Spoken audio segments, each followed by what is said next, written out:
What is going on, everybody? Welcome back to another late night in the Brew-Lab with me, Lone Fox, your Brewmaster-in-Chief. And tonight in the Brew-Lab, I'm coming at you with the final episode of Spoiler Talk. The whole entire set has now been spoilt. We have no more new cards coming between now and, the early access event and the arrival of Dominaria United to Arena. And there's only like, how many days? 1, 2, 3, 4, 5 days left to go. Woo! The excitement levels are peaking. I've just like it just, the big guns have just kept rolling out. When you thought that they had spoiled the last great card, then the next day was just another bunch of incredible ones. And of course I've been keeping up with it, even though I was flying and jet lagged and tired and everything. I've been on my phone keeping up to date with all the spoilers, but I finally decided that the best thing to do would just be lump the rest together into one final episode, gigantic episode of Spoiler Talk. Of course, there's plenty of draft chaff, and as you know, as usual on the final day, they kind of just dump the rest of the commons on us. So there's a lot of stuff that we'll just get through quite quickly that won't require a full breakdown. I think what I'll do is I'll pause and do a little bit more of an in-depth talk about the really strong cards and then just breeze through some of the other ones so that we don't spend like 2 hours on this video, because I do have a little brew that I would like to show you as well after this, so stay tuned for that. But without further blabbing, let's jump right into it, shall we? So the last card that I talked about on the previous episode of Spoiler Talk while I was still in Indonesia was this Attirer au Fond, which is a sweet new black sweeper for 4 mana. Finally, as I have been alluding to throughout the entire set, I was certain that it would be the case. We would have better ways of arriving at domain without needing to play 5-color piles or putting a bunch of different triomes in your deck. And as we get through what has happened, finally my prediction came true. I was more than they can't expect everybody to just to get to domain 5 have 3-color decks that also happen to run the other 2 types of lands just to make domain, because then you get the wrong lands on the wrong turns. It would be a disaster. But oh man, there's been some stuff that has been spoiled, which anyway, I can't wait to talk about. We'll get there shortly. That has finally made that completely possible. We'll probably be able to even play like 2-color domain decks that arrive at domain 5 because of some of these sweet new cards. But anyway, Attirer au Fond, the reason why I had led up to this, talking about this card again now in retrospect with such a long intro, is because if you have domain 5, then for 4 mana you're doing -6/-6, because it's -X/-X for each basic land type you have in play, +1. So actually, if you're going all out domain, this is probably something that you should be looking at, because other than Titan of Industry, this pretty much deals with everything. But my problem is, okay, yes, to do -6/-6 with a Meatuk Massacre, you're going to need 8 mana, which is a full double what you'll require to do this. But also, Meatuk Massacre, you probably won't need to have this crazy mana base that will be required to have the full domain 5. So, but still, definitely very strong. We don't get 4 mana black sweepers very often, and this one, I think, once we figure out this domain thing, is going to end up being quite a player in Standard. So anyway, enough about that. Let's get on to the new stuff. First of all, we got Ivy, the Gleeful Spell Thief. Another legendary. This set is just chock-a-block with legendaries. And to me, the first thing that comes to mind is Mirror Box is not rotating out. And we all thought that Mirror Box, was intended to be played with Bard class. There was already like a very strong legendaries sub-theme in Standard before rotation. And I was like, oh gosh, now Bard class is rotating out. What's going to be the new sort of thing? But Mirror Box is sticking around. That means we can have multiples of these. It disavows the legendary rule, and there's plenty of cards that have already been spoilt and others that we're going to get through that either make copies of legendaries, but the copy isn't legendary. No. You know, there's going to be lots of ways around it, and I think this like legendaries dudes piles is going to be quite interesting. I can't, like the card, like the deck building complexity and amount of different things that just one set has like brought into my mind is just one of the reasons why I'm so excited about this set. But I'm definitely rambling too much about these cards because we do have a lot to get through. But this is an interesting little one. So it's a 2-mana 2/1 flyer, Fairy Rogue, and whenever a player casts a spell that only targets a single other creature, a single creature other than Ivy, the Gleeful Spell Thief, you may copy that spell, and then that copy targets Ivy. And note it says whenever a player, it's not whenever you. So there'll be times when the opponent, targets one of their creatures with a single spell. Obviously it's other than Ivy, then you'll be able to copy that thing too if it's a beneficial thing. Of course, you're not going to want to be copying, I don't know, a Infernal Grasp that gets pointed at one of your other creatures or whatever. That's ridiculous. But like the option that, the quantity of like weird janky shenanigans that come to mind with this, even just like an Auras deck, maybe do something with Bant and Light Paws, or Enchantment Auras, it's targeting creatures, or some sort of weird spellcasty thing. The possibilities are pretty endless with Ivy. Of course it's quite weak, it'll probably just get removed, and as many of the content creators that you've watched that have been rapping about these new cards over the last few weeks have been saying, including myself, we're going to be going into a lightning strike meta where we're gonna have this instant 3 damage to any target spell in hand. Of course we've had some of those already in standard, but somehow I just know that it's going to warp everything. It's going to be a 4 in every single deck that plays red, and this type of like little dude with 2/1 is going to be prime removal for that, target for that type of spell. But still really cool janky text box that I can't wait to try in a brew as soon as we get access to these cards. But next up we got Silver Scrutiny, which I think is probably just going to replace Deluge, because in the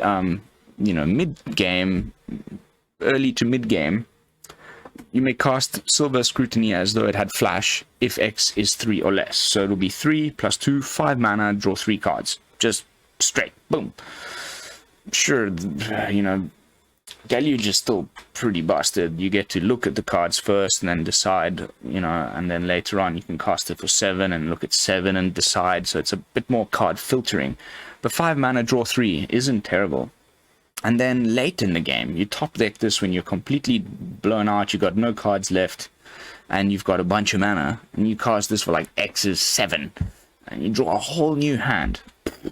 I think it's ridiculously strong, and I'm going to, in a few weeks' time, going to be complaining about this stuff, because there's that point with when you're playing a creature deck or aggro deck or a mid-range deck against control, and you feel like you've finally rounded the corner. They're out of cards in hands, they've used all their counters and their bounce spells and their sweepers, and then you're like, oh, okay, now I can actually finally land something on the battlefield and start doing some damage. Nope.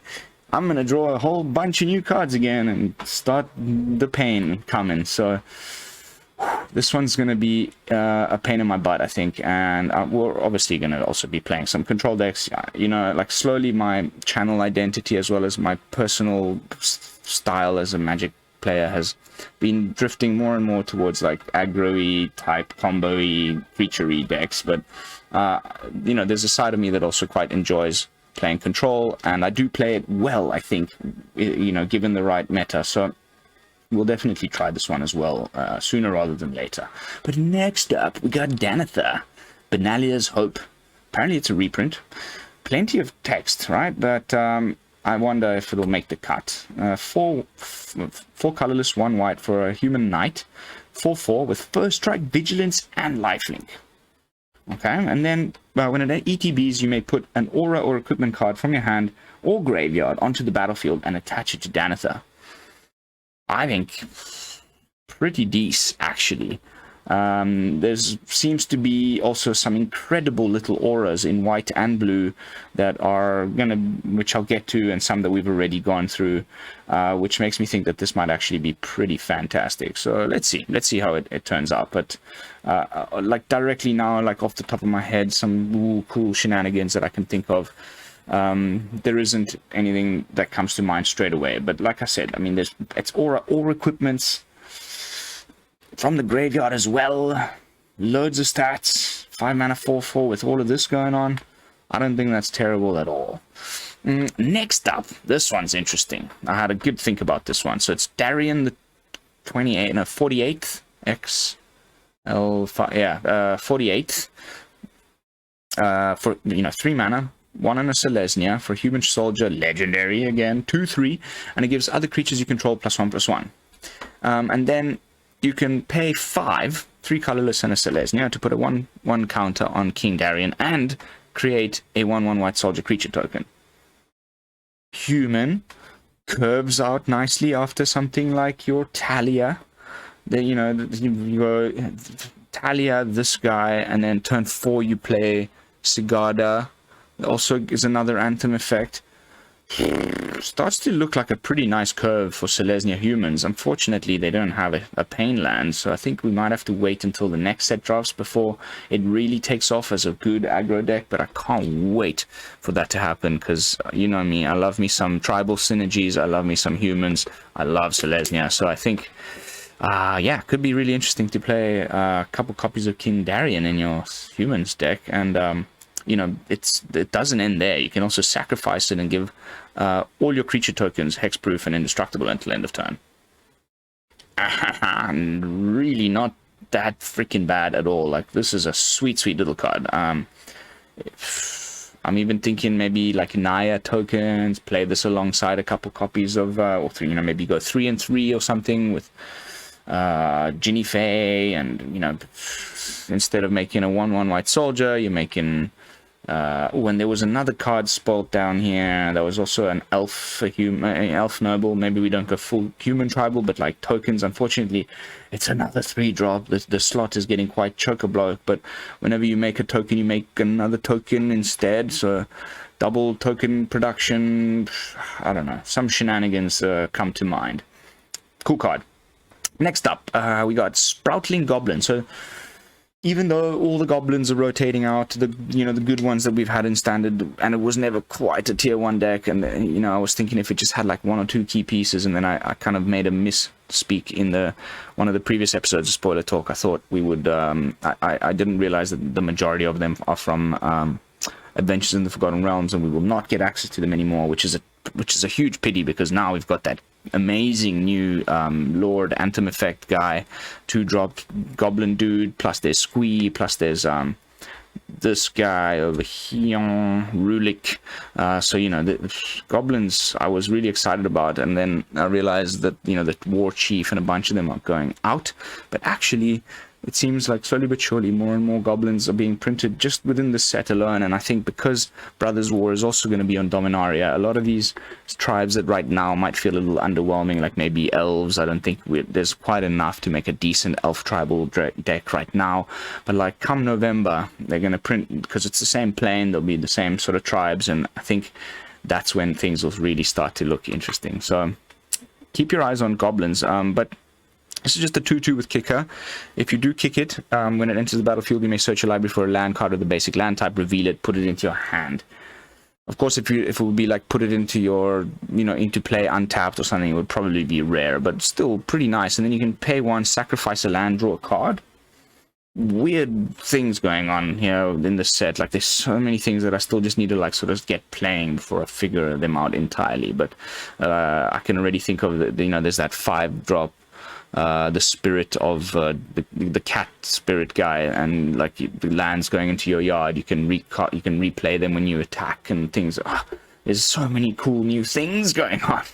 Anyway, getting sidetracked again. Elvish Hydromancer. This is a cool one. So it's just a 3 mana 3/2, but you probably don't want to really be ever playing this for 3 mana. You might just want to like play a couple of these in your like Simic ramp deck where you have Titans of Industries and thing, and then at some point later in the game, you 3, 4, 5, 6, 7 enters the battlefield. If it was kicked, create a token that's a copy of a target creature you control. So then you've already got your Titan down. The next turn, you know, it's just kind of, it's like having 6 Titans in your deck if you play this guy and 4 Titans, because then you just kick it for 7 and copy a Titan and do all of the things again, or whatever other big ramp target. You know, we're losing Coma, but you know, there's plenty of other things, including the set where that is just going to be a sweet little text box. I always love me some copy target creature shenanigans, and you know, the flavor text as well is so on point. Water remembers every living thing it has ever been a part of.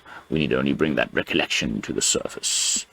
Very nice, very nice. And of course the token sticks around if they hit this, even when it ETBs and they like kill it straight away or whatever, it's already too late. You get the copy. So pretty sweet. Next up, we got the Automatic Librarian. A little common to wrap off what was day, I don't know, on the 23rd, 3 days ago.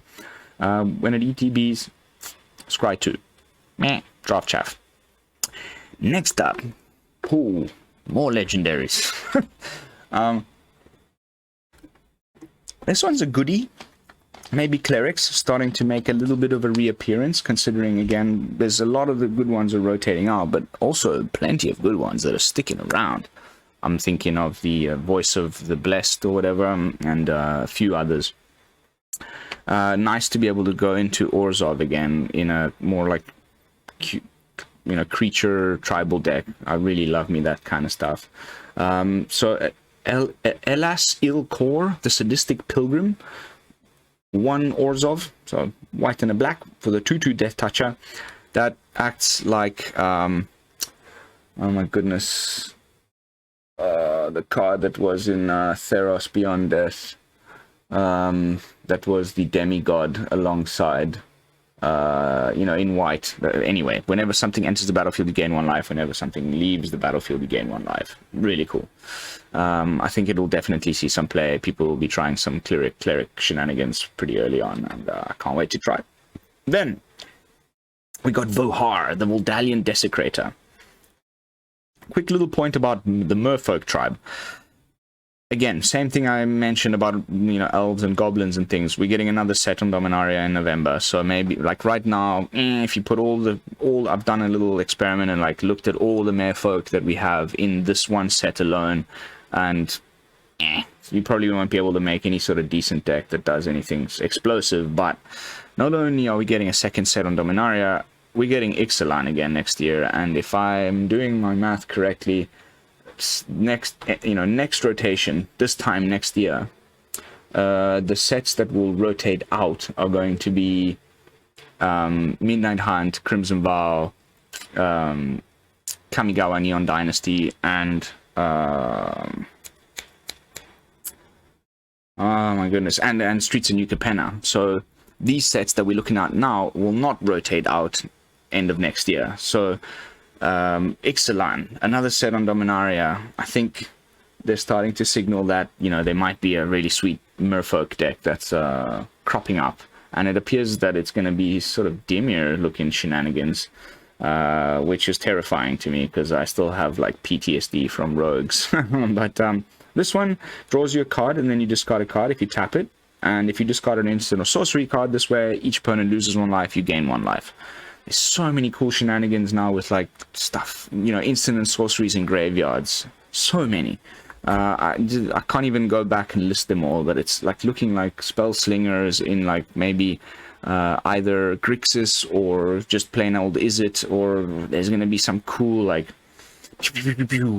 spellcaster decks, which I'm also quite into, so can't wait to try that type of stuff out. And then you can pay 2, sacrifice it, and you may cast an instant or sorcery card from your graveyard this turn. If that spell will be put into your graveyard, exile instead. Activate only as a sorcery. So actually, like, really nice. Again, really nice. Really nice. Nice little card. Again, this legendary rule is going to be crazy. Like it's going to make brewing decks, like very interesting. Like how many of these do I put into each brew? There's going to be a lot more like spicy one-offs, all kinds of stuff that makes me excited. But next up we got the Phyrexian Rager, which is probably just some draft chap. ETBs draws your card, but you lose 1 life. I think, you know, we have that angel now from Streets of New Capenna that ETBs gains your life and draws your card, and it's a 3/1 flyer. This is just a vanilla 2/2. Next up, Tribute to Urborg. 2 mana, instant.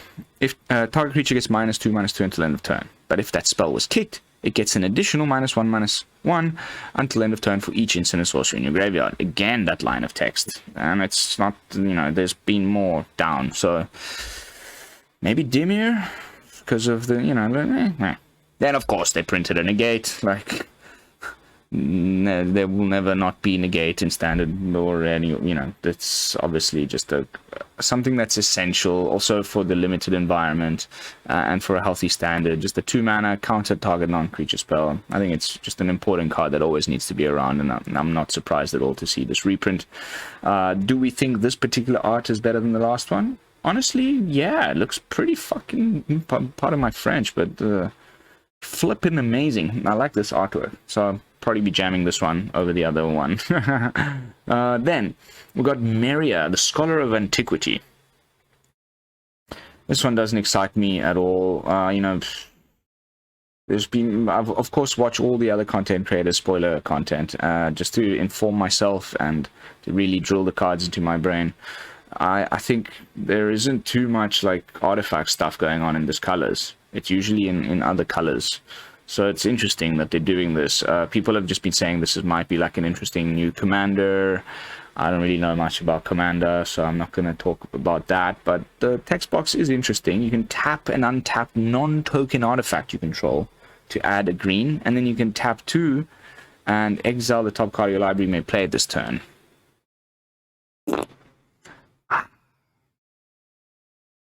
I don't know. I think it might just be a sign of what's to come, because, you know, we know that Brothers War is going to be just the artifact set. So let's see what happens.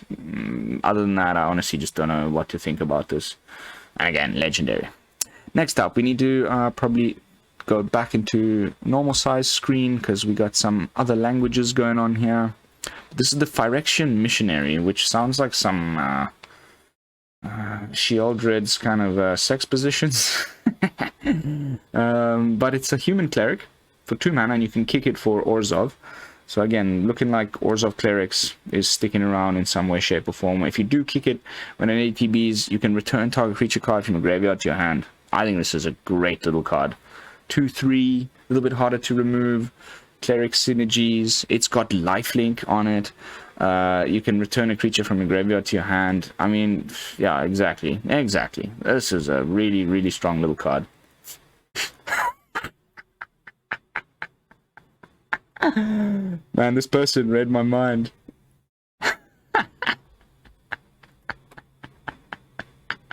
Precisely my thoughts, my brother. Yeah. Really strong uncommon. Like, definitely gonna see lots of play. Next up, we got some stuff in Italian, which I am, so I can try and translate it for you on the fly. Although, like, I've never played Magic in Italian, even though I'm Italian. I've always played Magic in English my whole life, because I grew up in South Africa. So, like, the wording kind of confuses me sometimes. But ogni qualvolta is like whenever another creature that you control dies, pick a card if it was an attacker. Otherwise, garner the bloody fist or something of Keld. The bloody fist of Keld. We're gonna definitely tab into it and see if I got that translation right. It deals 1 damage to every opponent. Garnia, the bloody fist of Keld. Let's see. Blood fist. Yeah, interesting. Whenever a creature you control dies, draw a card if it was attacking. Otherwise, it deals 1 damage to each opponent. I don't know. The Rakdos decks still seem to be leaning a lot more on, like, artifact sack with the anvil and stuff, but you never know. You never know. Might actually end up being decent. I'm just thinking there's probably better stuff that we can be doing on turn 4 than playing this out. It just does nothing when it enters the battlefield and dies to lightning strike. So probably one of the cards I'm the least hot on today. But next up, this guy's interesting, and probably something, you know, we might put into our Naya King Darien piles, because, I mean, it's again legendary. This is nuts, this set. But anyway, at the beginning of your second main phase, no, your sottophase, I guess it's your beginning of your end step, if you control a creature with power superior than its base power, you create a 1/1 soldier creature token. So, you know, other creatures you control get +1/+1. Even just that, any anthem effect, you know, you'll always have at the end of your turn a creature that you know, its power is bigger than its base power. Because this will just, you know, you just have any sort of anthem effect on, and then you're just popping out a 1/1 at the beginning of every end step. The Reclutatore di Argivia. The Reclutatore is somebody that like goes out and gets people to join the army. Recruiter. There we go. The Argivian Recruiter. Nailed it. Fear doesn't make you a coward. Giving into it does. Now take up your sword and fight. Super sweet. Even for Boros, once we get the Pain lands. Yeah, counter, equipment, enchantment as pump effect.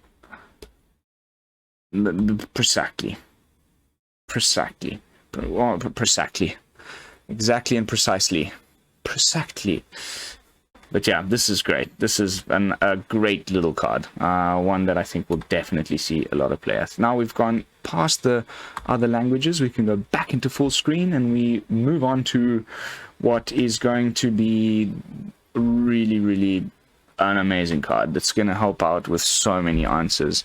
I liken this to something like Binding of the Old Gods, but better. You know, or what was the Spear something? If you gain 2 life, costs 2 less to cast, but otherwise was a 4 mana instant. This is 2 mana, instant speed, exile target artifact or enchantment. Just that alone is already amazing, and will, even if the rest of the text box wasn't in here, it would still see play. But if you kick it for 4 mana with Golgari colors, oh, little boy waking up, maybe I need to lower my voice a tiny bit. If you kick it, then you can exile target non-land permanent instead. That's huge. Next up, we got Linebreaker Baloth.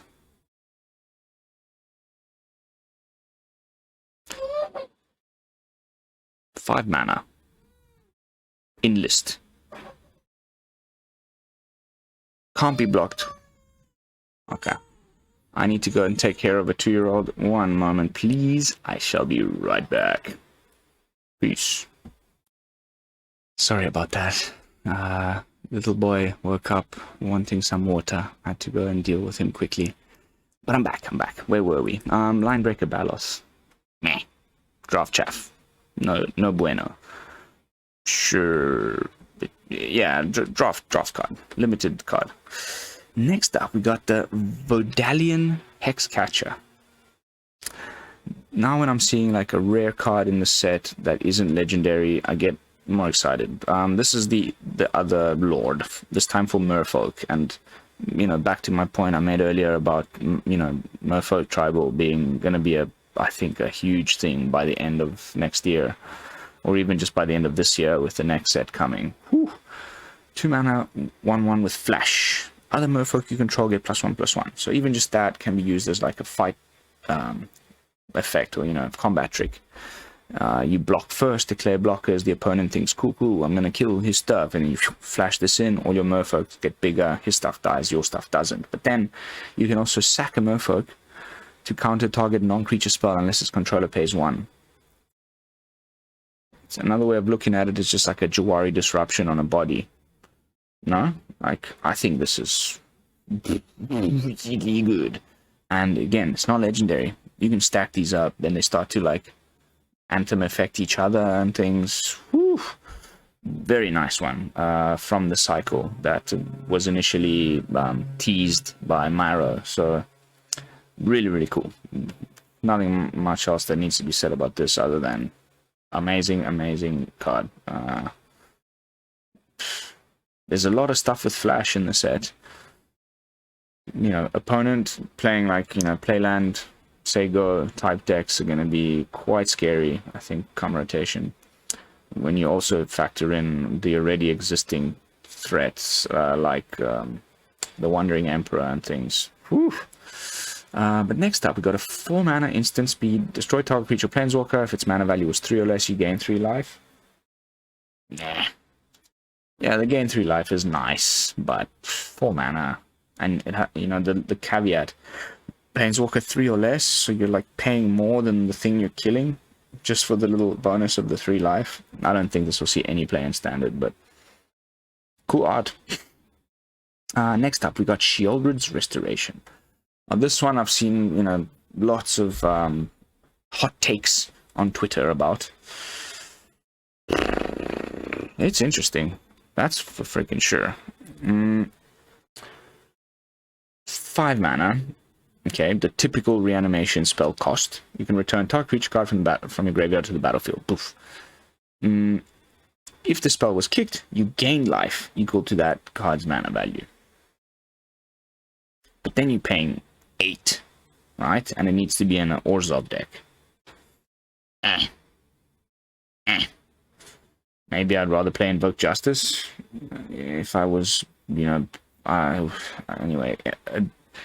A deck outside of mono white that can play Invoke Justice needs also a bunch of treasure tokens, so I don't know if...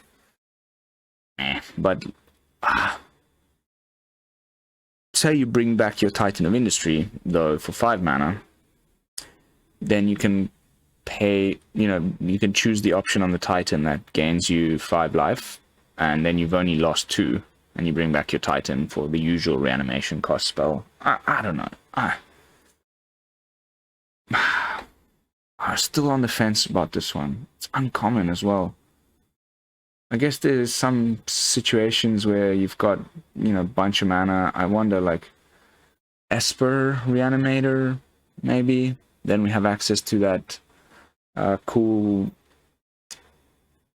draw discard card I was playing in the Esper Vehicles deck just a couple days back. But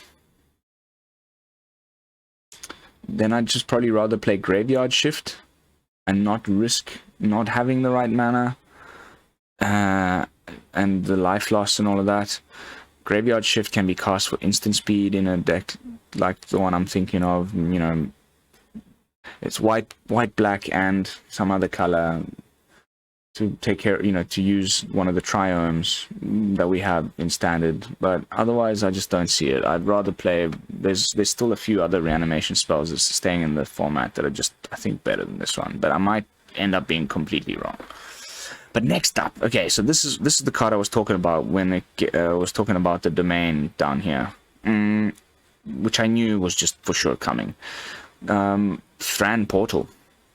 So not only is it a gate for those people that play, you know, gate decks in Historic, I think, and whatever. It's not really what I'm interested in, but something to take note of for those of you who do play those formats. But it enters the battlefield tapped unless you control 2 or fewer lands. So the same text as the current, you know, the dual lands that will be staying after rotation. Your Sundown Passes, your Rockfall Veils, and stuff. So, you know, you play this on turn 1 or turn 2, comes into play. Untapped, and then later in the game it doesn't really matter. And then when it enters the battlefield, you choose a basic land type, so you can pick whichever one you want, and then it's the chosen type in addition to its other types. And then unfortunately mana abilities will cost you 1 mana to activate, but you know, you can play your 2-3 color decks with 4 copies of Thran Portal and end up having more than 1 basic land type. And there's the triomes as well, where you can like maybe be playing 2 color decks and use some of the triomes, because you know the triomes have the land type on the thing, forest, mountain, whatever, on the card. So it'll count, you know, one triome will count for domain 3 by itself.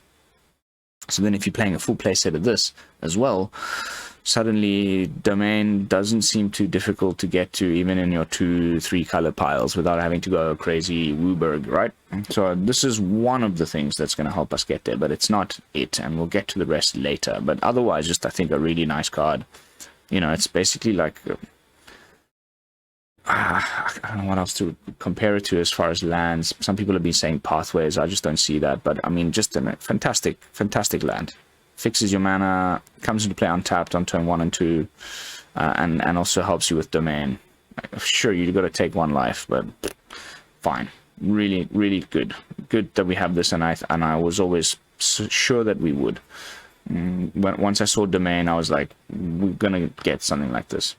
Next up, something Spanish. Braid's Frightful Return. So the cycle is complete, I think, as far as the uncommons of this read ahead sagas. This is a good one. You may sacrifice a creature. If you do, each opponent discards a card. I'm looking at you, one Tenacious Underdog, and others that I can think of that are going to be really good. So nice.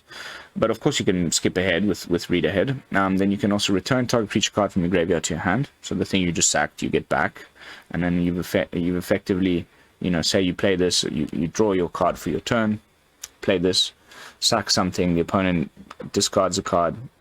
Now you've dropped one. But the opponent also loses a card, and you're 1-up in your, especially if you're on the play. And then the following chapter, you return that card from your hand, from your graveyard to your hand, and you draw another card. And then target opponent may sacrifice a non-land, non-token permanent. If they don't, they lose 2 life, and you draw another card. So it's just like so much card advantage, and like potential little like annoying disruptive things that you're doing to the opponent's hand and board state, all wrapped up in a juicy little saga. I think yeah. Nifty Swiss Army card. Not sure if it's good outside limited. No, I think this is good. I think this is really good. I worry about the 3-drop slot. Maybe in you know, there's that saga from it's called like Knight's Reach something. It's a 4-drop that cares about discarding stuff in black colors from Kamigawa Neon Dynasty, which I think will synergize really nicely with this. And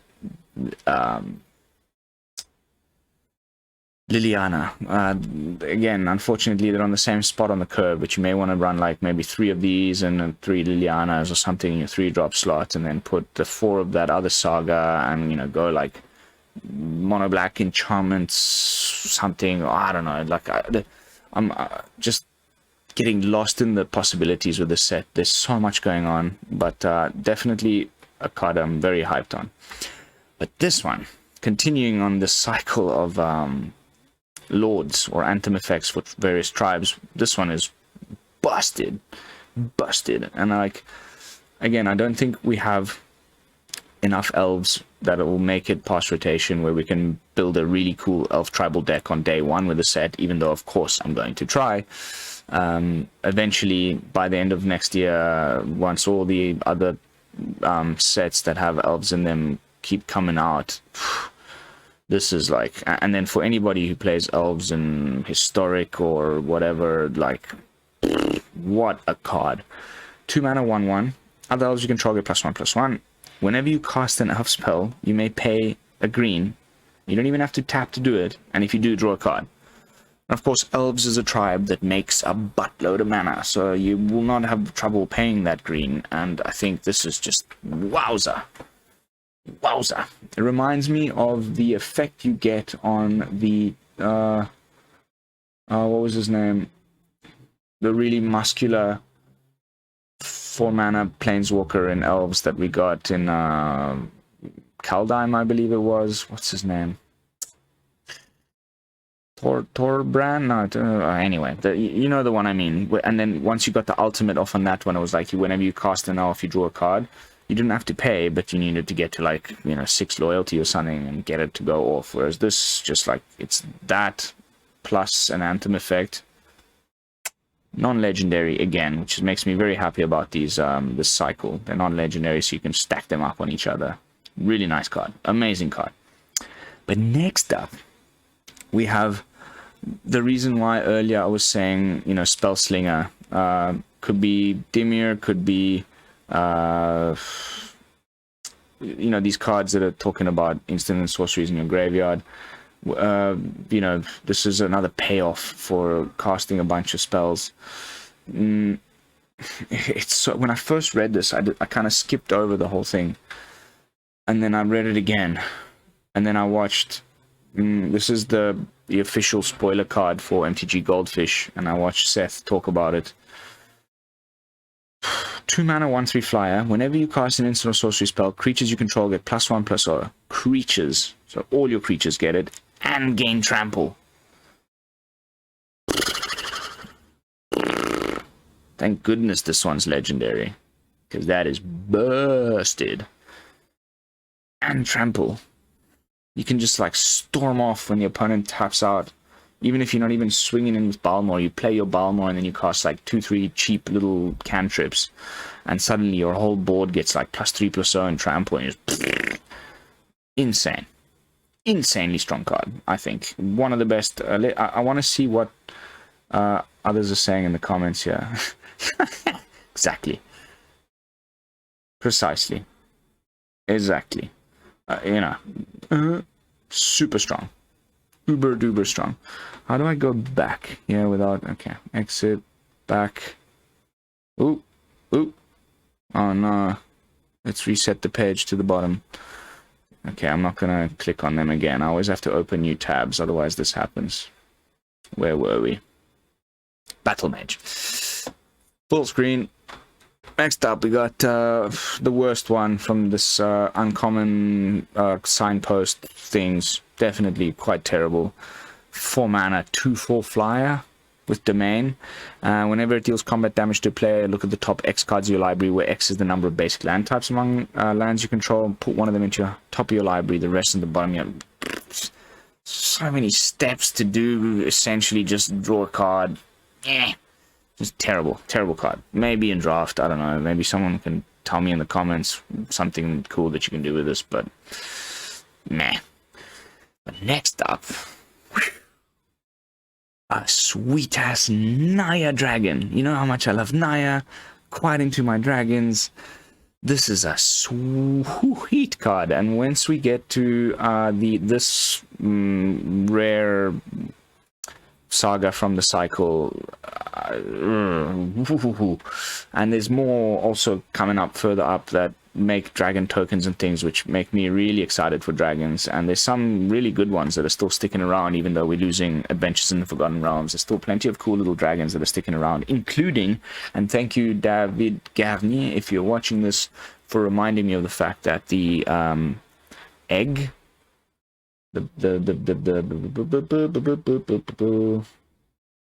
smoldering egg, that, you know, you've got to put smolder counters and then it turns into the 4/4 and then you ping ping ping, you know, talking about spell slinger decks and things, or maybe just some sort of like dragon deck, I don't know, like that's sticking around. That's from Midnight Hunt, so pretty sweet. I can't wait to play that card again. I really enjoy it. But anyway, getting sidetracked. Rith, the Liberated Primeval. 5 mana, 2 in a Selesnya, 2 in a Naya, for a 5/5 legendary dragon with flying and ward 2, and it gives all your other dragons ward 2.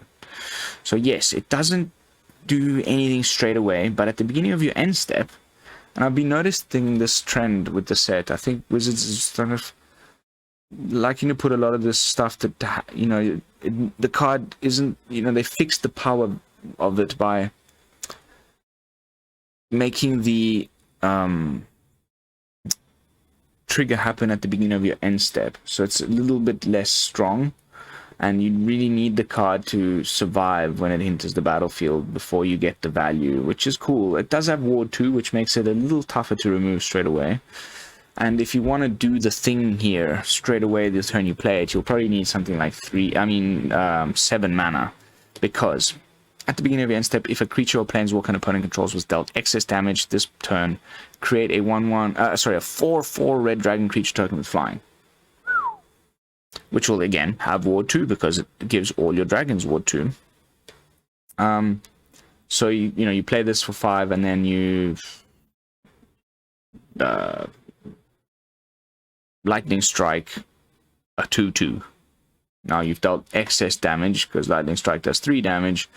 Beginning of your end step, you get a 4/4. So you're basically potentially on turn 7 adding 9 flying power with Ward 2 on each one of them to the battlefield. Next turn, you're swinging in for 9 with flying. Sick card. Cannot wait to play it. Next up, this one's been, again, a big uproar all over the Twitter sphere. Enchantments Matters deck. There's going to be a good one for sure. Your Hallowed Haunting type piles will probably like to play this if they can figure out a way of doing domain properly. The cost is obviously quite high, but that also, I've seen people say how that therefore once it's actually on the battlefield, regardless of how much the cost was reduced by your domain, because it costs 1 colorless less to cost for each basic land type, so you could potentially cost this for 1 white mana, and then the opponent perhaps needs to take care of it with something like March of Otherworldly Light. When it's on the board, it's a 6-drop, so the opponent needs to dump like 7 mana into it with your March to get rid of it.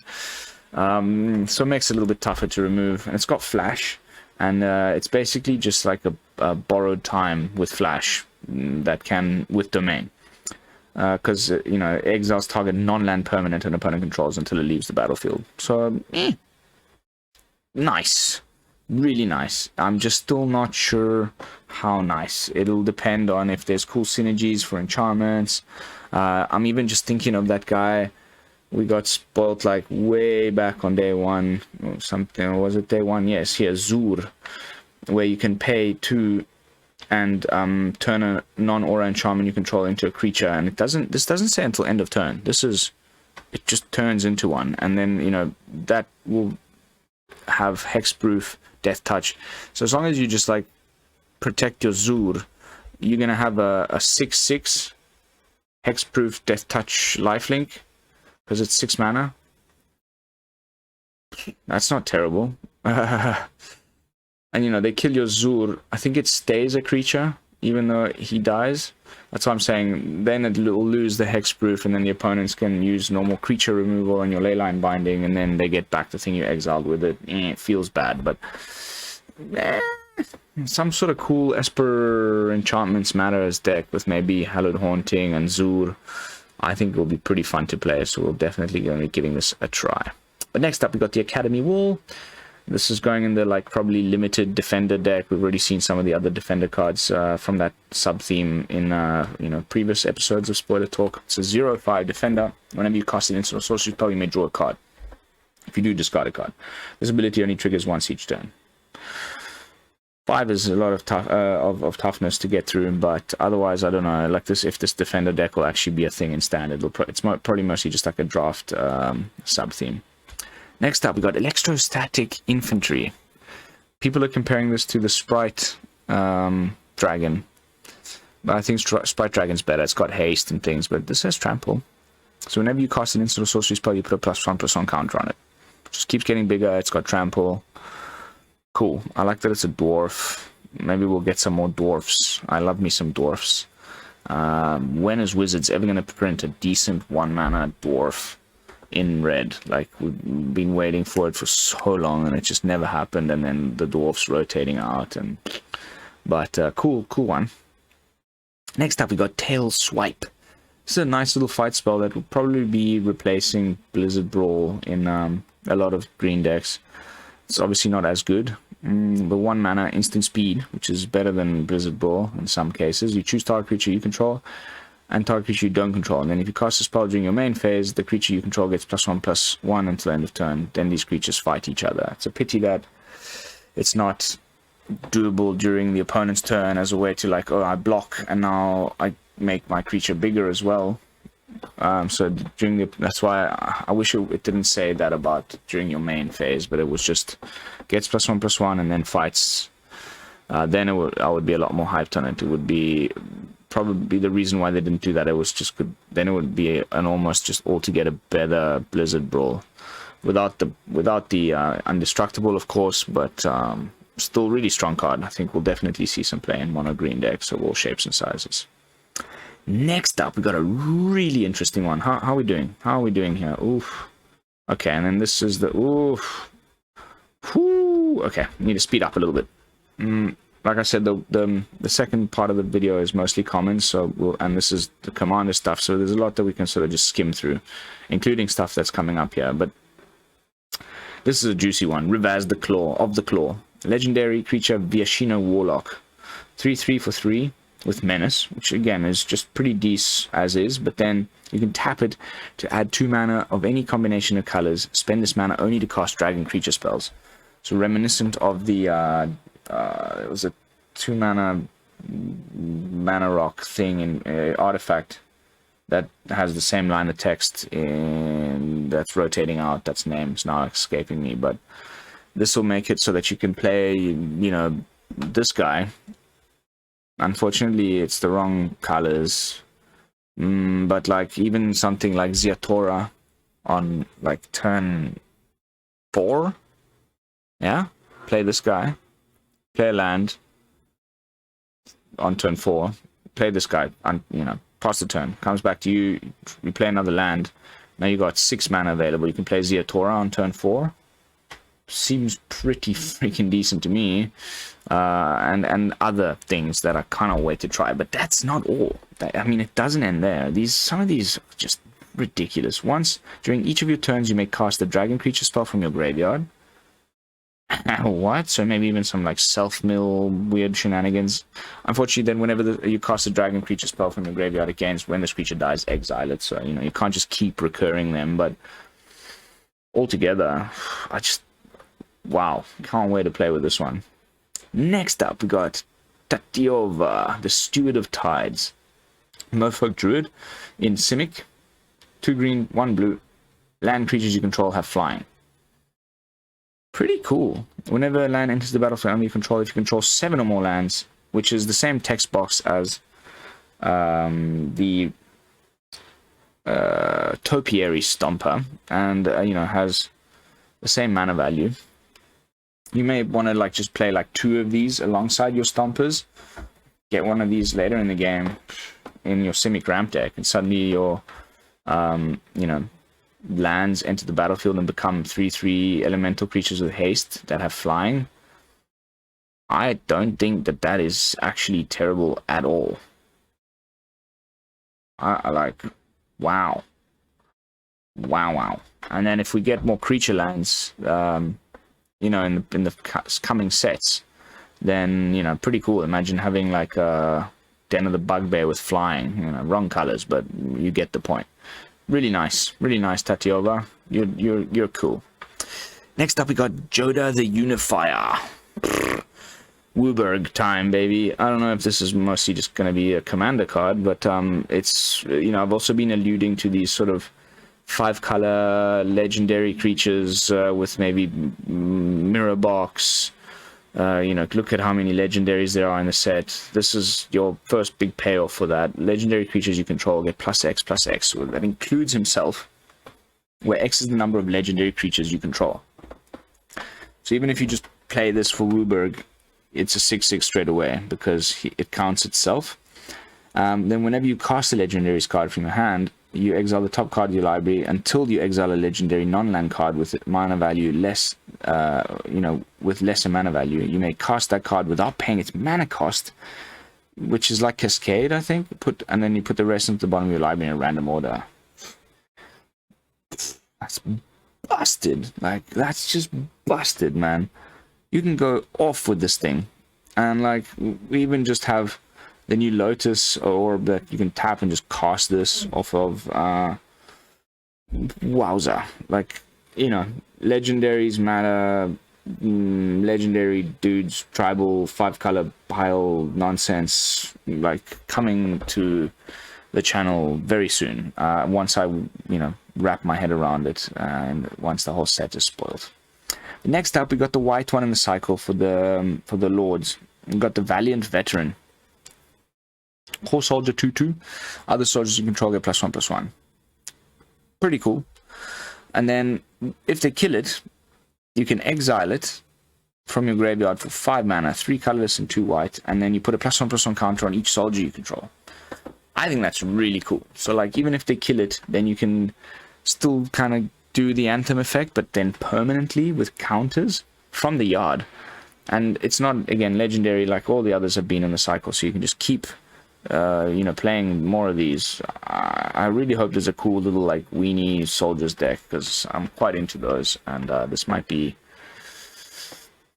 pretty strong actually. I just wish this was like, I don't know, maybe 4 instead of 5, but still amazing. Let them come, we will show them that Argivian steel is stronger than any Phyrexian metal. Next up we got Orvar on an enchantment that's not legendary, so I mean that's kind of it. Whenever you cast a spell that targets only a single artifact or creature you control, notice it says artifact as well. Wow, this I think it will slowly in its time, or just I think this might be a bit of a sleeper. Create a token that's a copy of that artifact or creature, except it's non-legendary. Again, also going back to that thing I was saying earlier, where we have, aside from Mirror Box, just many ways of making things copies that aren't legendary or whatever. So very much like Orvar, same mana cost, same color, but it's an enchantment, so harder to remove than Orvar, and it's not legendary, so you can have multiples in play. And then your deck just building needs to be a bit weird. That's the same problems I've always had with Orvar. You need to like play creatures because you want to be copying those, or artifacts, and then you need to put enough cantrips that target your own stuff to then make the copies, and then you've also got to run like 3 or 4 copies of this guy, so it starts to get a bit crowded. Maybe you won't have enough instant and sorceries that target your stuff or not, but still, I think definitely worth looking into. It's mythic, so that's something. I don't know if I'd go out and craft this on day 1, but I think just let's put a little Brew-Lab prediction down on the table. I think by the time, during its life cycle in standard, this is going to be busted. IMO. Next up, we got Aaron, Benalia's Ruin.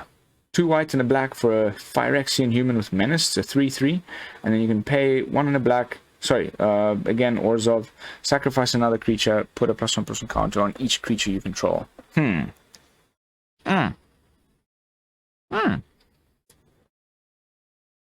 not terrible. It's not terrible. I'm just a little bit lost right now. That will, my answer to this type of question for the last while now has been Shambling Ghast, Eye Twitch, stuff that you don't mind sacking. It might end up just being little soldier tokens or something. But putting a +1/+1 counter on each creature you control, alongside this guy being exiled, that sort of thing. I think this is actually pretty decent. But nothing much more that I really need to add to that. But a 3 mana 3/3 with menace, just without doing the shenanigans, is still pretty decent. Next up, Mossbeard Ancient. 7/7 trample, ETBs gain 5 life. Draft top end bomb thing, but won't see any standard play. Next up, we got Knights of Dawn's Light. Knight of Dawn's Light. First strike. If you would gain life, you gain that much life +1 instead. Gets +1/+1 until end of turn. Meh. I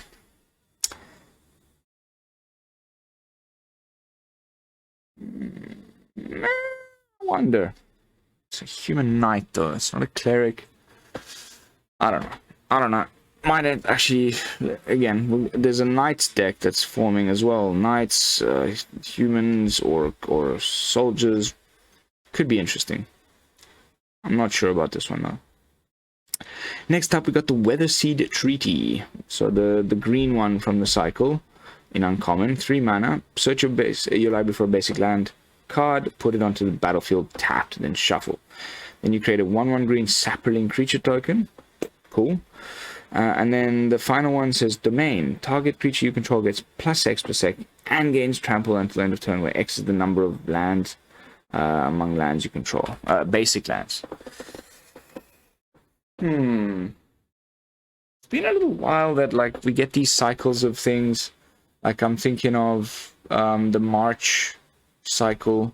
The green one is terrible. This one also just doesn't look to be anywhere near as strong as some of the other ones.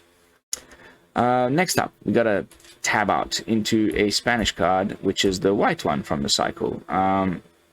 3 mana for Saga. Fortunately, it has read ahead because the first chapter is terrible. This kind of hug effect. You and your target opponent draw 2 cards each. I don't think I want to be giving my opponent 2 cards ever. I think this is the one that will be mostly skipped. And then we'll have to see, you know, depending on the situation, you might just really need to draw those 2 cards. Then it's okay to give the opponent 2 cards as well, but otherwise.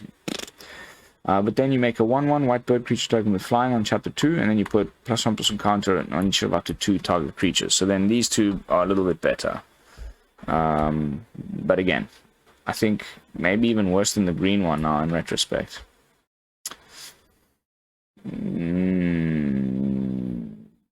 Just poor white. They'll never get card draw. They'll always have to splash another color. Next up, we're wrapping up the day. We're almost there. These are mostly draft chaffs, but I really wanted to touch upon the Elder Dragon War. This is a sweet one. The rare cycle of these is amazing. Can either make the first trigger going on to the stack do 2 damage to each creature and opponent. 4 mana, little micro sweeper.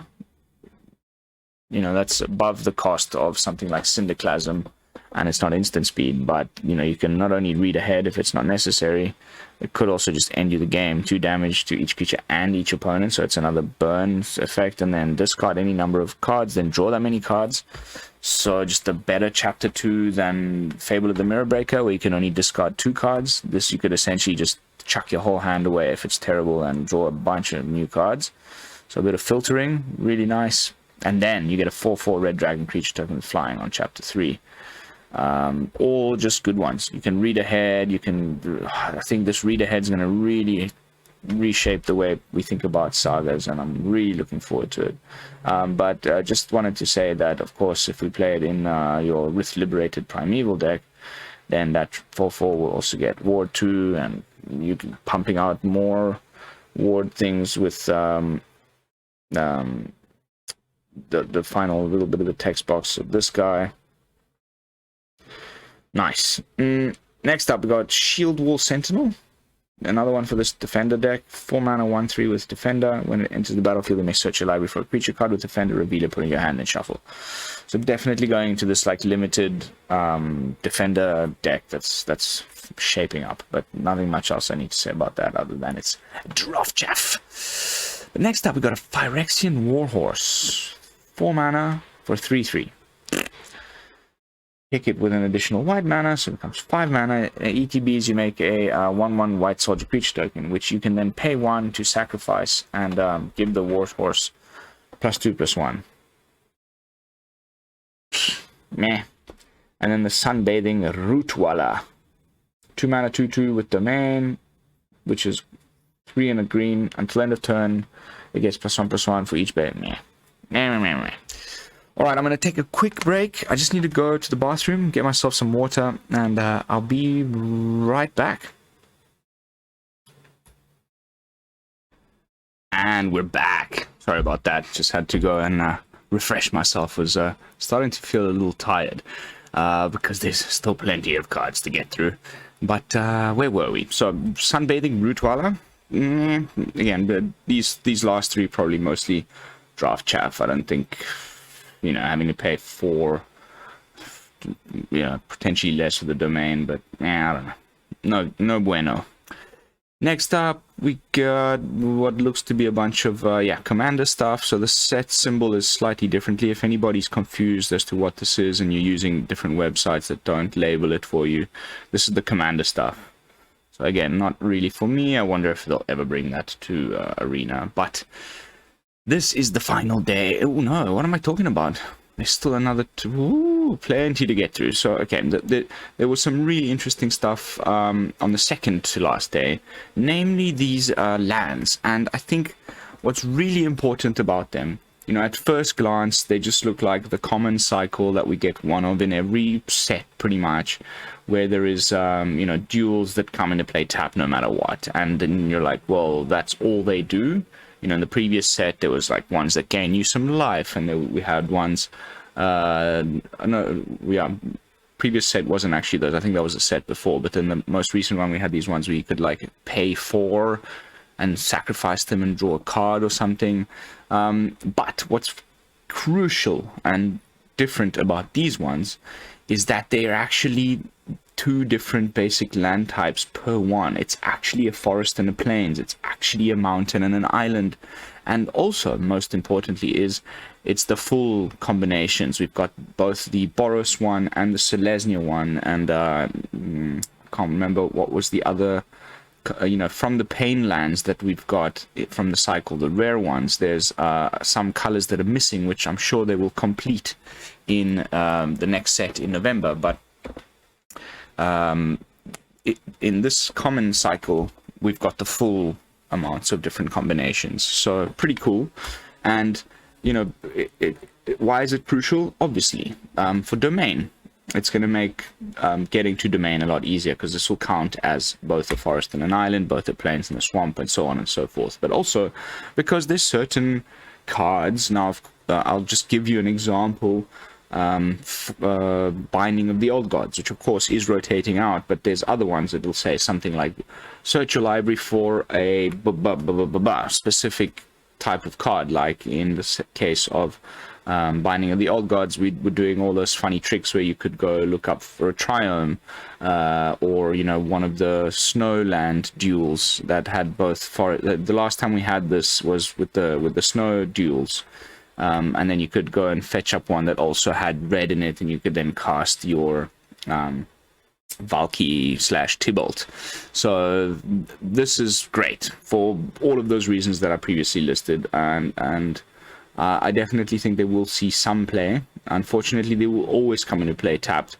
So it'll be tough to decide whether, you know, there's better ways of getting to domain with the gate card that we saw a little earlier, Thran portal, or, you know, just using basics or triomes. But this is definitely going to help. And of course, people that play things like Pauper, or people that just have less wild cards to spend, will be able to use these to play 2-color decks a little easier. So pretty sweet, and amazing, beautiful artwork. Absolutely gorgeous artwork. Oof. Tough to pick a favorite. You know, I'm a huge fan of this one, definitely. Oof. The Radiant Robe, gorgeous. This one's also really nice. Oh, this one's lovely. I really hope Gruul kicks ass in the next set. I'm so excited to try Gruul modified almost on day one. It might be the first thing we try. Oh, by the way, I just got the invitation email for the early access event, so it's confirmed. I'm back in, and I would love to start getting some ideas from you guys. You know, send me emails on the channel's email address. Let me know in the Discord community. Let me know, you know, in the comment sections, what is the type of brews that you'd like to see. Maybe you've already done some of your own theory crafting. I need ideas. I want to start cranking out good decks on, you know, as soon as I can get into the early access event. I will try my best to stream it. If for whatever reason my internet connection is not quite good enough, then I will just record myself and I'll upload a bunch of different videos from that day all at once on the channel the day afterwards, and then that's when we'll kick off with the you know, or maybe I'll just use them as brew ideas and roll them out slowly in the days afterwards. Yeah, as full-on brew techs. So we got Smashed to Dust. Sorry for the little tangent there. 2-mana sorcery speed with quite a bit of modal options, but I think this will probably be good for the limited environment, as it has destroy target creature with Defender. As I've been saying, there's this sort of little sub-theme with Defender that I think will be quite strong in draft, and I have bought myself the 2 pre-release packs, so or you know, bundles. So we will definitely also try. Well, I don't know if I'll do it on camera, but I'm definitely going to play a little bit of limited just for fun and to get some wild cards, or you know, rares and mythics for my collection. It does seem like a really good set to draft, even though I am terrible at it. But Smash to Dust, I don't think we'll see any play in Standard, but it is quite nice that it's got all these little options. Next up, we got the Yavimaya Sojourner. 8 mana, 4/6. Costs 1 less to cast, so, you know, it could potentially cost you as little as 4 for a 4/6 with no keyword abilities, nothing. Again, draft chaff. But then over here, and I know this because of Twitter, we have the completion of the Defiler cycle. This is the red one, and might end up being one of my favorites, actually. Of course, the blue one has been really strong.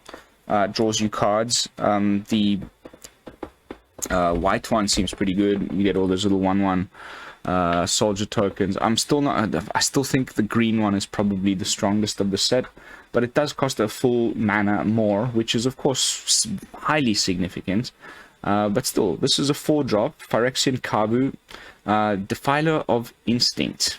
It's got First Strike and an additional cost to, you know, that's got the same text box as all the other ones. You can essentially pay Phyrexian mana for some of your red permanents, and whenever you do cast a red permanent, this one will deal 1 damage to any target.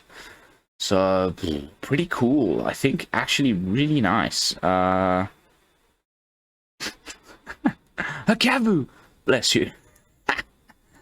This can kill the Urabrask, retain in battle. Yeah. 4/4 First Strike. Urabrask 4/4 haste. Urabrask deserved better.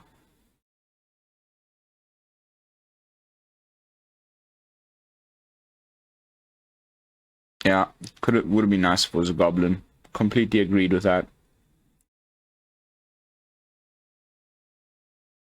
Yeah, thank God Grinning Ignis doesn't exist in Standard. Well, it does, sorry, but it's not in... was it just been deleted altogether? Was it Standard and Alchemy ban? I haven't played Grinning Ignis in a long time, but anyway, I think this is a pretty freaking amazing card. I can imagine, you know, with all of these, they don't do much when they hit the battlefield. You need to, if you play it on curve, you'll need to have like a 1 mana that is specifically red permanent that you can follow it up with to do 1 damage straight away when it enters the battlefield. But if you, with all of this cycle, if you get to untap with it, with all your mana available on turn 5 or 6, depending on, you know, the green one, you'll be doing that on turn 6, and then you still have a hand filled with permanents that you can cast on top of them, then they're all pretty good in that case. So this one, I don't know. If I had to rank them, probably go green, maybe the blue one, and then it's a tough one between this and the white one, and the black one probably least, because the effect isn't permanent. I think it was +1/+0 plus menace to all the creatures you control, which is also quite nice, but it's until end of turn. This one you can just use it as removal or just go straight for face, giving red that you know, most needed reach that I always like to talk about. So a nice one, and I can't wait to play it as well as all the others. Then back to full screen. Bloop. We've got the Relic of Legends. 3 mana, mana rock. Tap for a mana of any color, and then you can tap and untap legendary creature you control and add 1 mana of any color. So potentially, you know, you'd be tapping this plus a legendary, and you'd be adding 2 mana of any color. Not terrible, but probably mostly gonna be for limited. I don't think this will see too much play in Standard. Next up, we got the Aether Channeler. 3 mana, 2/1 human wizard. When it ETBs, you choose 1. Create a bird token with flying. Return another non-land permanent to its owner's hand. Draw a card. It's quite a lot of stuff to choose from. I really don't mind it, honestly. 3 mana, draw a card, get a 2/1 body. 3 mana, bounce a thing. You know, you could even bounce one of your own things and flicker it, in a sense. You know, recast it for its ETB trigger. Or you get a 1/1 bird. I guess this would be a lot better if it had flash or something. and you could use it as a sort of pseudo divide by zero or something like that. But it's still pretty good. You know me, I really struggle to evaluate blue cards. It is by a long shot the color that I play the least of on the channel. I usually just splash a bit of blue for the odd counter spell or something, but we may need to start changing that a little bit and branch out and flesh out my the colors that I like to play. But like I've said many times, if you want to watch people with a million board wipes and counter spells, then you can just go watch CGB. Next up, we got Rada, the Coalition Warlord. She's part of the storyline. For those of you who have read it, you know what I'm talking about. Signpost uncommon for the Gruul deck. 4 mana with Domain. Whenever she becomes tapped, another target creature you control gets +X/+X until end of turn, where X is the number of basic land types among lands you control. Pretty nice little effect. Will it just be, maybe eventually in some, like what seems to be an elf Gruul deck that seems to be cropping up, which I'm super keen to play, if that, once we get more elf support in the following couple of sets. But for now, I think if you're looking to play like a Gruul 4-drop that's legendary, you'd probably rather play Alana and Helena than this guy. Then we've got another Spanish card. Let's boop, bap, bippity boop. Academy Loremaster. 2 mana, blue for a human wizard. Beginning of each player's draw step, that player may draw an additional card. If they do, okay, so it's one of those symmetrical effects. The opponent also can pick. It says may, right? So the opponent may draw an additional card, but if they do, then spells they cast this turn cost 2 more to cast. So you put them and yourself in this interesting position where you could draw 2 cards per turn, and blue decks that would be playing this are more incentivized to do so, because they usually just play land and say go, and then hold up instant speed stuff, removal, counter spells and things. Whereas if you're playing against an opponent with that's trying to play a creature every turn, then they may think twice about drawing that additional card, because then they may not be able to cast anything for the turn. So I think actually really good. What is the interwebs saying about that? Pretty good for draw. Exactly. Draw 2, play lands, pass, play instants. Very nice. Azorius Tempo.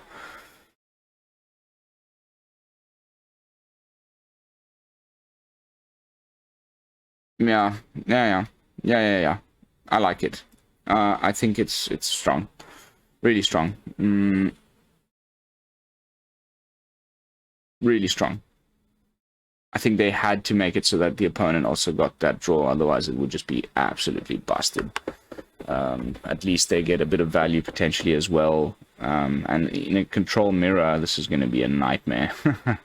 I can't wait to see the next big event. If I'm not mistaken, it's going to be Worlds next. There's no other big tournaments. No, I think there's an arena event, the 200,000. I keep forgetting the name of the thing. The qualifier, the big arena tournament is coming up soon, where we get like 200k potentially in prize money. But the next actual big names, televised, the streamed thing is going to be Worlds. So I can't wait to see what the pros do with this post-rotation standard. If I'm not mistaken, the 2 formats are going to be Standard and Explorer. So no more Alchemy, no more Historic, and that makes me very happy. So I cannot wait to watch that. We'll be doing, hopefully, a watch party on the channel if I can get some decent internet for those couple days.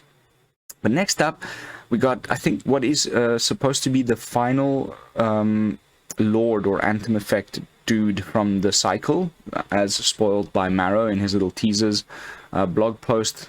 Before spoiler season started, we would be getting, 5 of these, 1 for each color. The black one is a Cleric Lord, which is epic.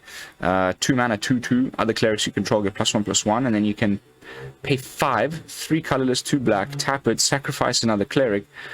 It's a tribe where sacrificing your stuff often has additional benefits, but not only that, even if it doesn't, you sack a little 1/1 or something, you get to search a library for any black creature, put it into the battlefield, then shuffle. It's really strong. It's going to be, because of that, quite tough to untap with this. And playing it on turn 7 isn't going to make any difference, because it's going to be summoning sick. You can't do that. But if it sticks around, if you can protect it or whatever, and then you know, you get to do this, it's obviously really, really strong. You can bring in a Toxrill, you can bring in any of the cards that aren't like just fully black, but that have black in them. I'm thinking like, I don't know, just for the sake of this example, Zeatora or something, you know, the 2-color or 3-color stuff that happens to also have some black in it. You could tutor up one of those. Really, really, really phenomenal activated ability here. And of course, as with the others, it's non-legendary, so you can have multiples on the field and they'll stack each other. I think if you're playing clerics, you'll definitely want to play a full set of this guy. And I think there's just enough cleric support with the ones that are not rotating out.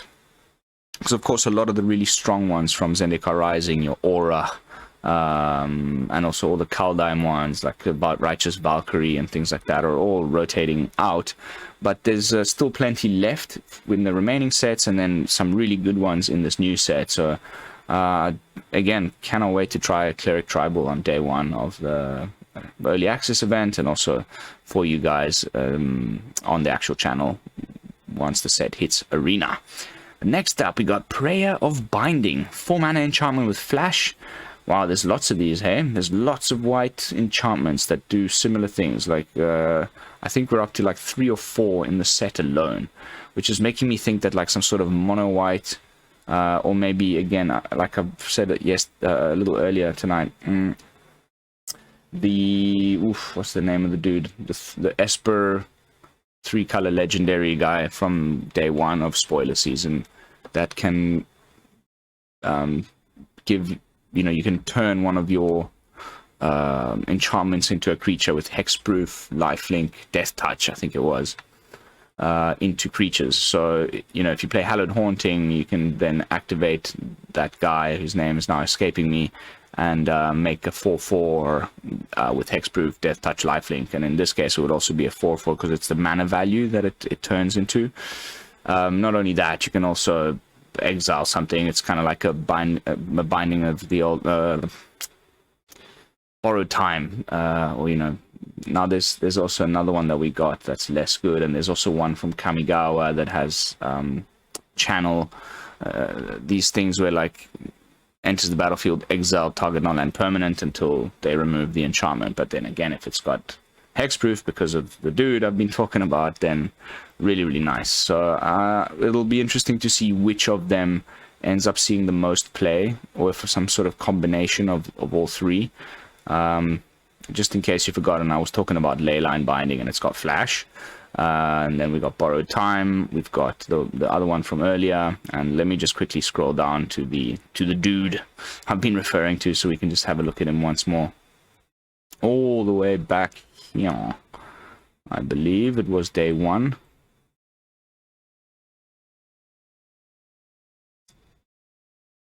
Yes.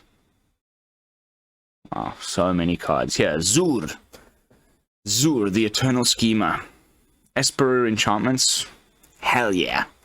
Super keen to play that. And it's, 1 and a white to turn a non-aura enchantment into a creature with... And did I nail it? Yes, Death Touch, Lifelink, Hexproof. Whew, that's going to be so much fun. Cannot wait to play with that. So... Where were we? Prayer of Binding, pretty cool. Next up, whoa, this is a beast card. I haven't actually read it yet. I've again seen it on the Twitter sphere, on the interwebs. We got an Ape, Silverback Elder.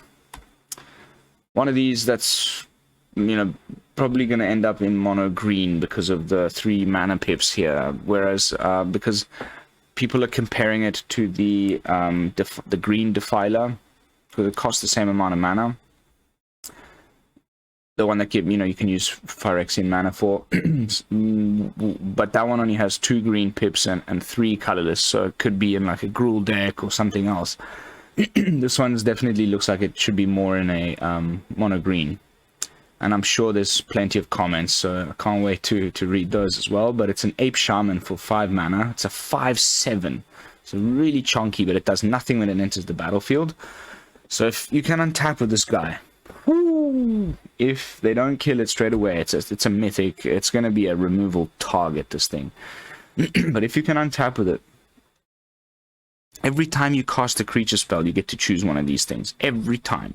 Either destroy target artifact or enchantment, which is of course great, or you can look at the top 5 cards of your library, put a land card from among them onto the battlefield, tap to the rest into the bottom of your library in a random order, or gain 4 life.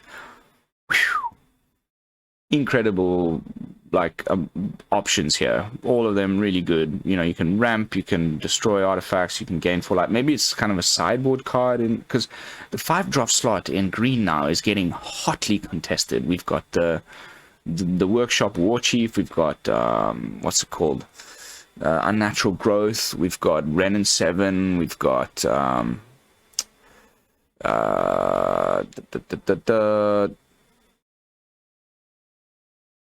well, this guy, and of course the Defiler I'm just talking about. So there's lots of really potent 5-drops for green.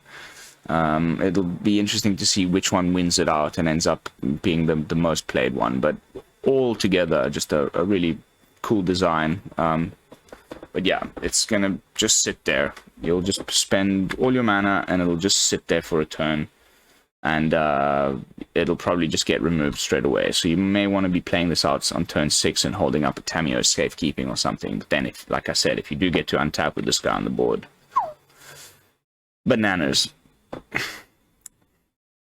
Stealing a line from Yosin Narvaez here. Time to go apeshit. This guy's bananas.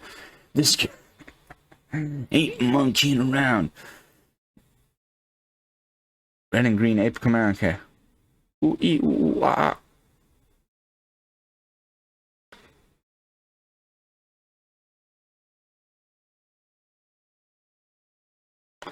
Cool card. Ooh, Kogla. Forgot about Kogla. Alright, on to the next one. Enough talking about this AP guy. Really cool card. Oh, we need to zoom out again. We've got Investigación de Combate. Ooh, I like it. Ah, cool. I was just saying how the... let me just put this... I was vibrating on my desk. These Defilers require you to play permanents, and there aren't very many blue permanents that you really want to be playing. But this is an aura, and so that might be something, because it's cheap. You want to pay, you just want to pay 2 life to play this card for free when you've got your blue Defiler in play. What does it do? Whenever this creature deals combat damage to a player, draw a card. Oh wow, another piece for even the Illuminator Virtuoso decks, alongside Security Bypass.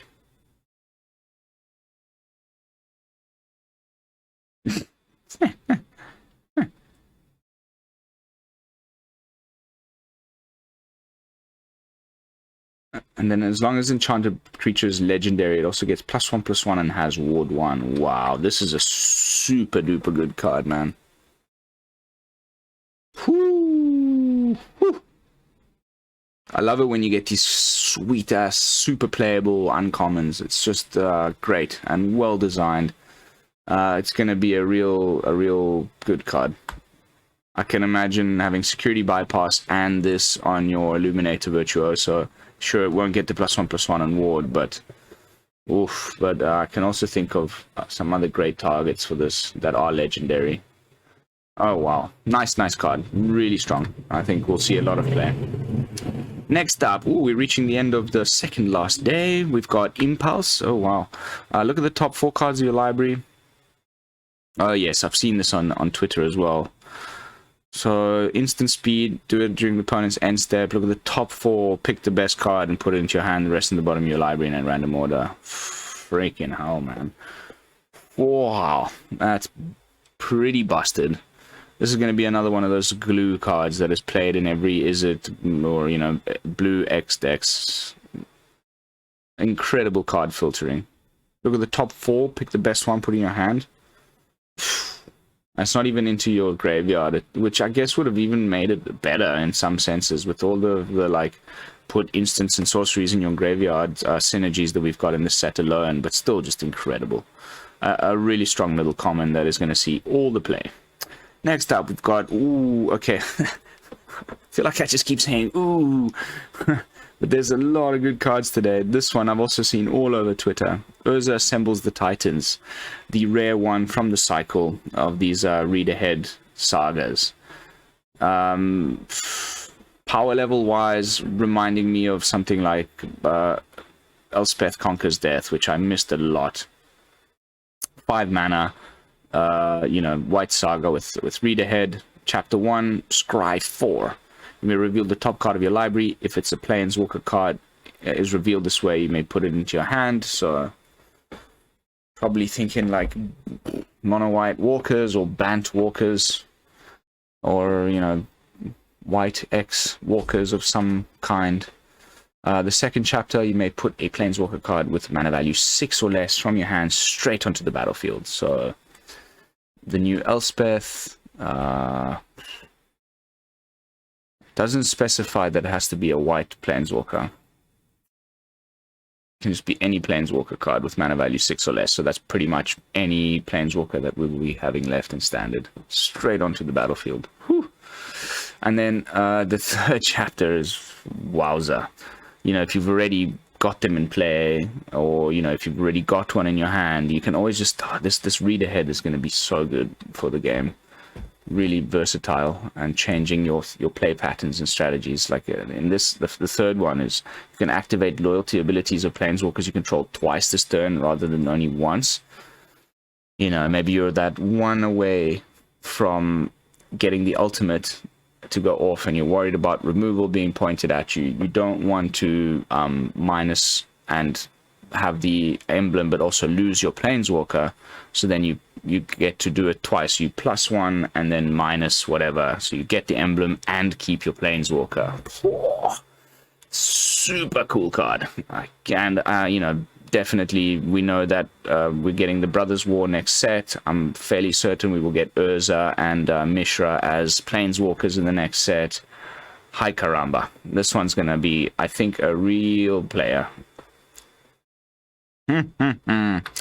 Next up, we've got the 3 mana, you know, counter spell. There's one in every set. This one costs 1 blue less to cast if it's if an opponent's already cast 2 or more spells this turn. So, you know, you don't counter the first one, they go for the second one, you can counter it for just 2 mana. So, like just the good old counter spell, which is 2 mana counter target spell. In this case, it's not quite there yet. You have to wait for them to play the second spell, but I've just thought, you know, usually if you're dreading a counter spell from the opponent who's holding up blue mana, you will play out something that's a potentially good target for the counter spell, but that is the lesser of the 2 things that you have in your hand. So you're like, well, look, let me play something good that they might want to counter, but then if they do counter it, I'll play,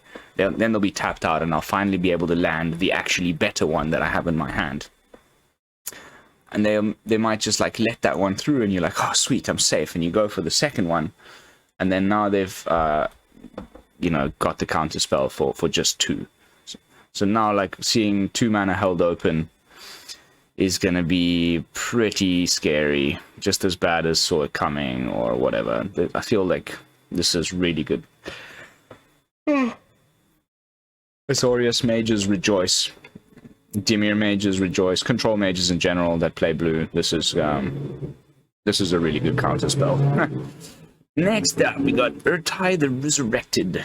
Phyrexian Human Wizard, legendary creature, 3/2, 4 mana, 2 colorless, and a Dimir. It's got Flash, and when it enters the battlefield, you can choose up to 1. You can either counter target spell, activated ability, or triggered ability, but then its controller draws a card. So now we've got with this, it'll be the third thing that does this in standard for the same amount of mana in different colors. There's the zombie that does the same thing. There's the Esper one that, you know, you will be playing alongside. I think it's called the Obscura Interceptor. Doesn't do triggered abilities and stuff. I think it just bounces to your hand, but then when it enters the battlefield, you connive, and you're often left with a, like, 4-2 with lifelink. In this case, you're left with a 3-2 without lifelink, and the opponent gets to draw a card, so I think maybe just better, but it's modal, which is, you know, you get more options. You can also, instead of doing that, and a triggered ability is great for so many things, but you can also destroy target creature or planeswalker, and again, you give the controller a card.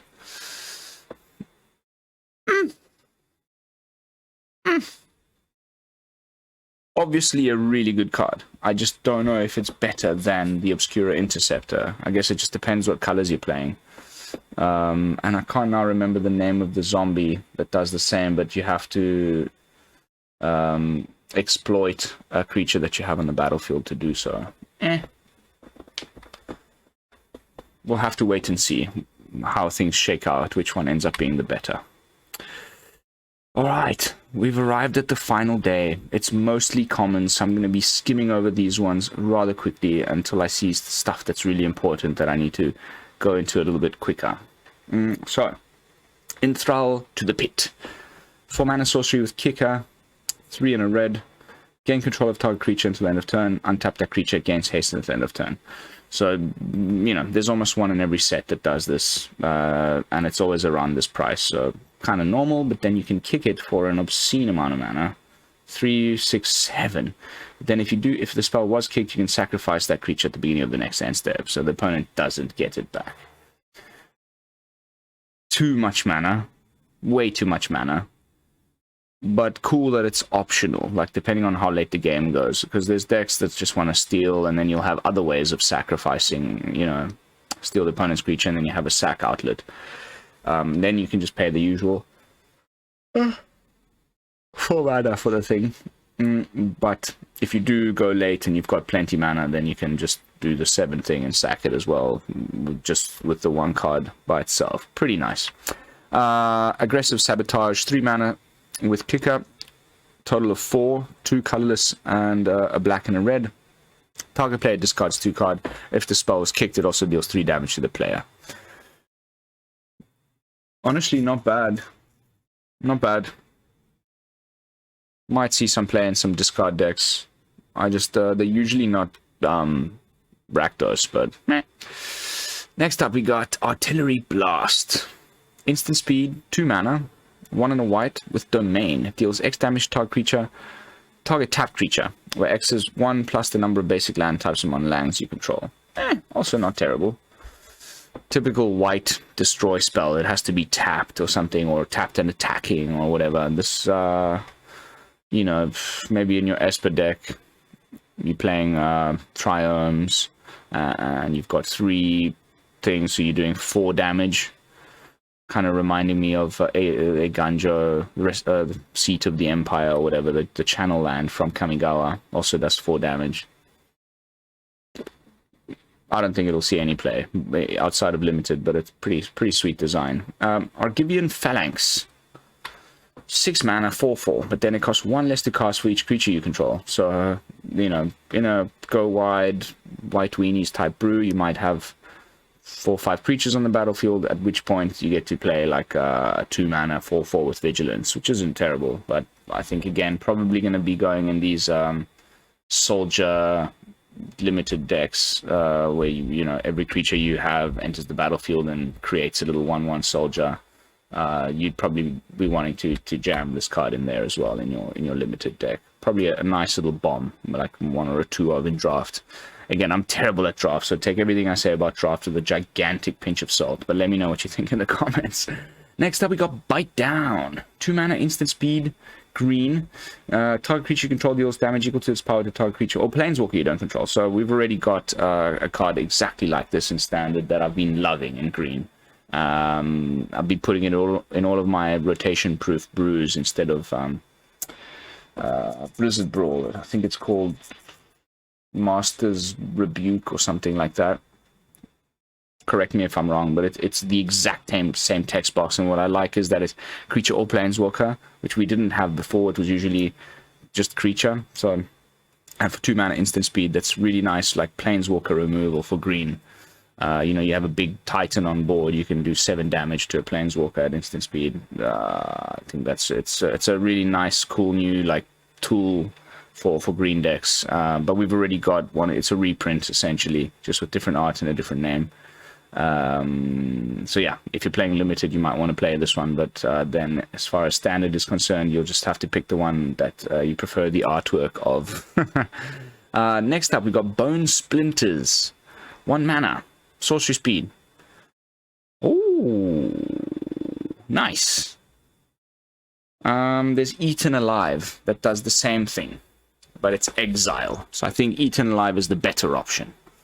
You sacrifice a creature, and then in the case of Eaten Alive, the opponent exiles target creature, and I think it might even be creature or planeswalker. No, then it would be uncommon. But yeah, we've got Eaten Alive in standard. It's not rotating, which is also sorcery speed and has the same, you know, downside where you need to sacrifice something. But in the deck that will want to play this, you know, the thing that you're sacrificing will give you additional value as well. And then you get to destroy a creature. It's not even creature or planeswalker. Nah, I don't think it'll quite make the cut. There's better options available. Next up, we got the Gitu Amplifier. 2 mana, 1/2 with kicker for a total of 3, 4, 5, 3 colorless, 1 a blue and a red. When it enters the battlefield, if it was kicked, return target creature an opponent controls its owner's hand. Whenever you cast an instant or sorcery spell, it gets +2% until end of turn. So again, probably draft chaff, but for this, what's looking to be very strong, is it sort of Delver spellcaster type deck? I think finally Delver is going to be like tier 1. We may need to get ready for that. I don't think this one will make it into the final version for constructed, but if you're trying to do something like that in limited, I think that's going to be really good. Next up, we got the Griffin Protector. 4 mana, 2/3 with flying. Whenever another creature enters the battlefield, it gets +1/+1 until end of turn. Meh. Next up, another one of these cards with Defender for the limited environment. Again, probably. It'll be interesting to see if we've got a decent Defender tribal deck that we can build in standard. What I've seen so far is that a lot of them have the similar casting costs. You can't just like play, you know, stack them all up with each other. It's going to be weird, like things piling up on the same mana value slot. But this one is a 2/4, so it can also kill some stuff. You know, most things with Defender just a 0 some things, so pretty cool. And then you can pay 2 without tapping at instant speed. Therefore, sacrifice a creature, and if you do, you gain 1 life, draw a card. Hey, that's nice.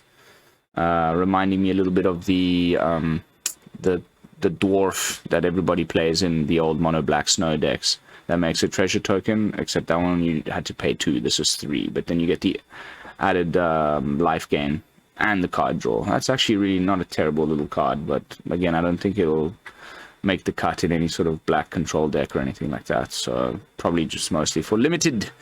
Haunting Figment. 2 mana, 2/1 vigilance, can't be blocked as long as you have card. Meh. Draft chaff. Keldon, a strike team. 2 mana, 3/1. When it enters the battlefield, if it was kicked, you create 2 1/1 white soldier creature tokens, and as long as it enters the battlefield this turn, creatures you control have haste. Hey. So then it's 5 mana to make a total of 3, 4, 5 power on board with haste.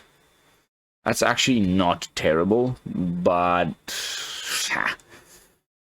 there's a lot of good red 3-drops, and even in Boros, I don't know if this will make the cut. But it is a really nice little card, actually, if you really think about it.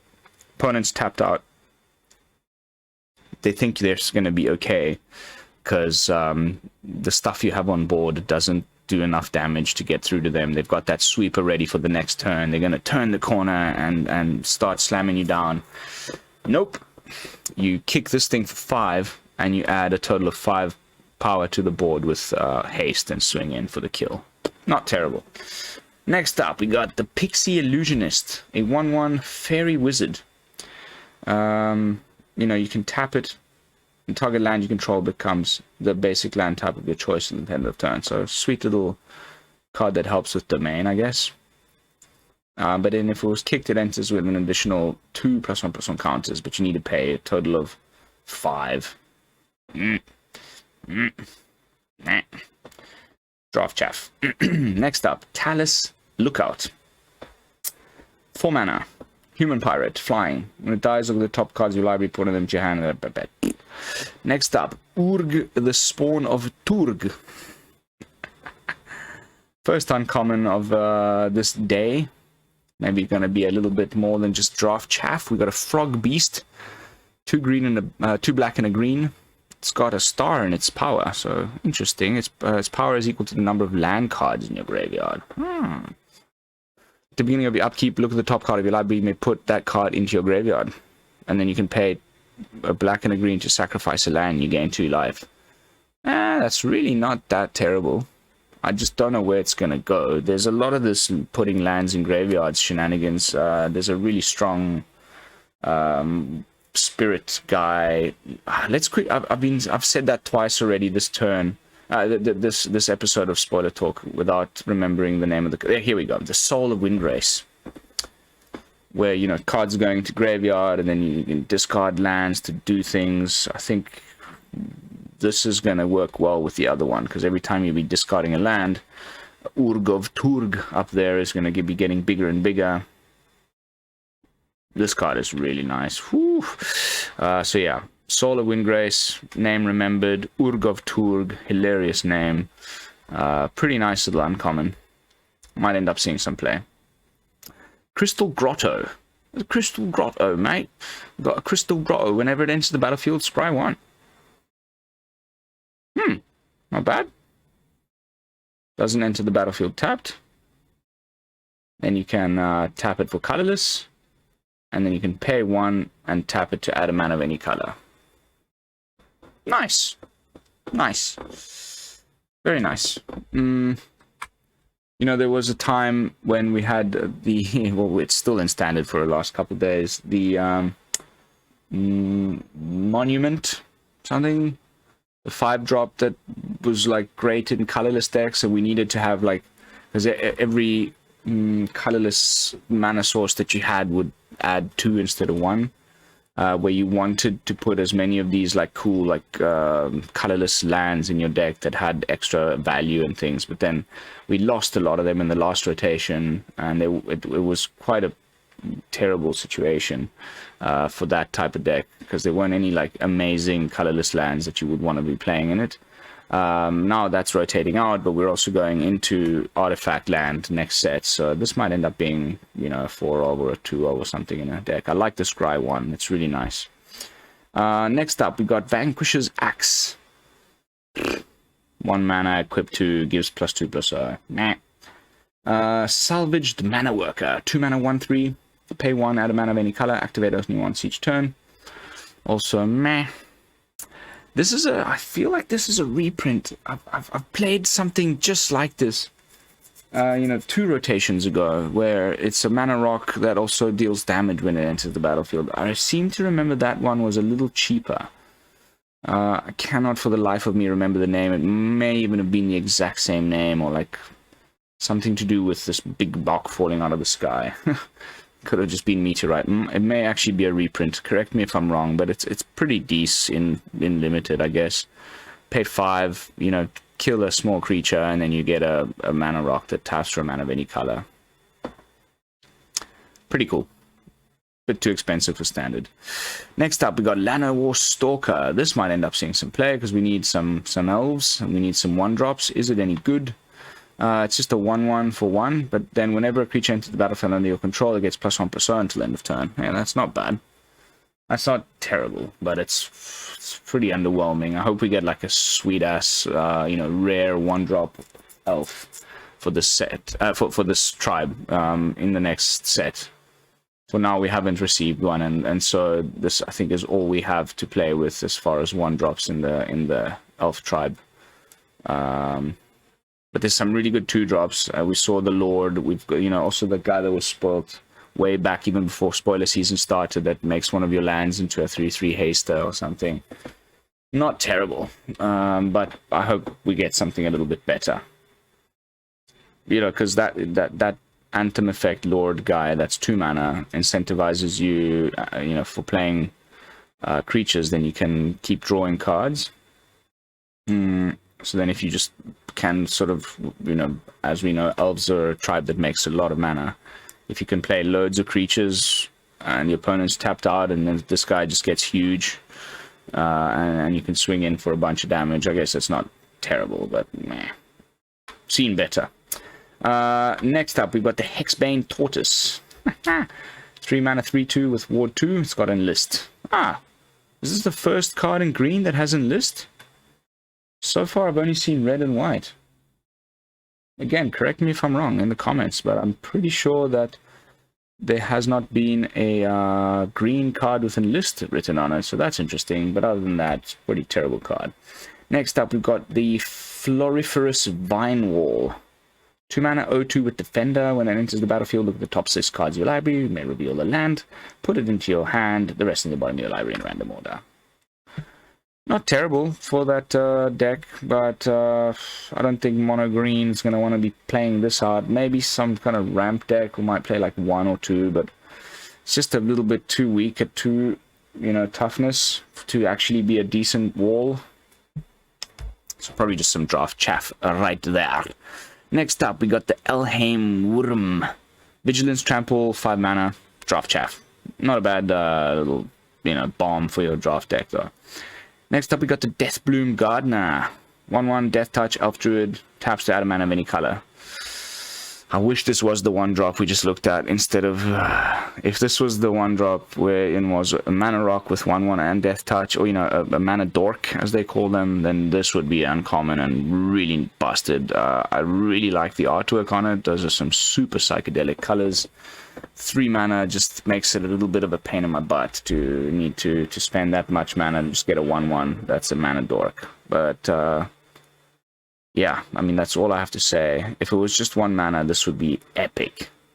But a 3 mana makes it unplayable, in my opinion.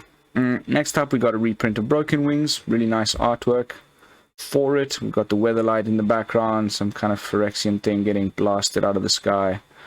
Destroy target artifact, enchantment, or creature with flying. Same text as always, same mana cost, same instant speed. It's a full-on reprint. Next up, we got Barkweave Crusher. 4 mana, 2/5 with Enlist. Okay, so there's loads of these crappy common green cards with Enlist. All I have to say about that. Maria's Outrider, an elf archer. Is this the one that Marrow was talking about in the teasers? 4/4 with reach, costs 5 mana. When it ETBs, it deals damage equal to the number of basic lands among lands you control. Again, too expensive for standard play, but a pretty cool effect in limited. If you can ever get around to making like a 2 or 3 color deck in draft, and ETBs deals 3 damage to something, and it has, it's a 4/4 with reach. That's not terrible. Next up, we got... Again, same point I made about the blue aura that we just looked at, and that's actually really busted, the one that draws you cards from a little earlier. Cheap permanence to play on top of your Defiler cards, where you can just pay 2, the turn they enter the battlefield, you can just pay 2 life and cast this out of your hand without paying any mana, are gonna be good. So nice that there's one in red as well. This one, what does it do? Enters the battlefield, target creature can't block this turn. But it also gets +1/+1 and has haste. Oh, it's not the creature that you're enchanting. Oh, that is super nice. Oh, that is freaking brilliant. Oh my goodness, that is so sick. Okay, so you play your red one here. Let's quickly scroll back down. This one. on turn 4, you pay 2 life, you put that card on it, and it becomes a 5/5 with first strike and haste, and one of the opponent's creatures can't block this turn. That is going to be a thing. I'm sure others have seen that synergy. Let's read the comments and see if anybody else mentions this. 0 comments. I think that's definitely going to be great together, and I can't wait to jam those in a deck. Very nice. And even just on other cards, you know, the haste is amazing. Amazing. I've said this a few times already, this set. Oh, if this thing had haste, this is a way to just give something haste for 1 mana. And it's also +1/+1. And you stop a blocker from blocking. Oh, that is great. Wow, I'm gushing over this common. You know, that's why, like, I kind of streaming through the others, but then occasionally you find these little gems in the rough, in the commons pile, that are just great. And I think this is a really nice little card. Next up, we got a goblin. Nice. We needed more goblins for the tribal deck that I'm hoping to get, you know, fleshed out within the next couple of sets. Goblin Picker, great name for a guy that discards a card and draws a card for 1 boom, for 1 red.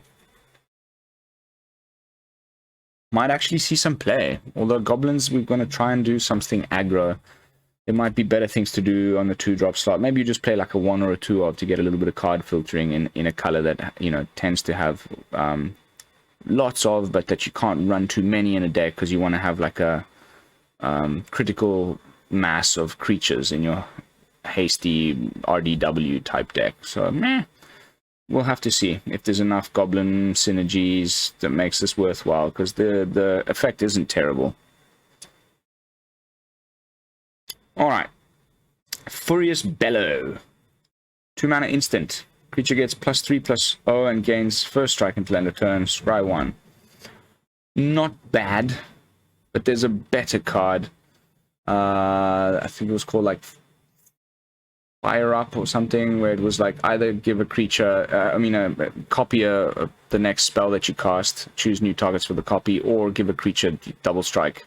I think that one will be the better 2 mana instant fight spell to play in red than this one because of the versatility. But the Scry isn't bad, and the +3 isn't terrible either. First strike is obviously great, so might see some play. Some kind of prowess shenanigans also with the new Jaya, and you want to go fire off a bunch of spells once you've got a few of those little monk tokens.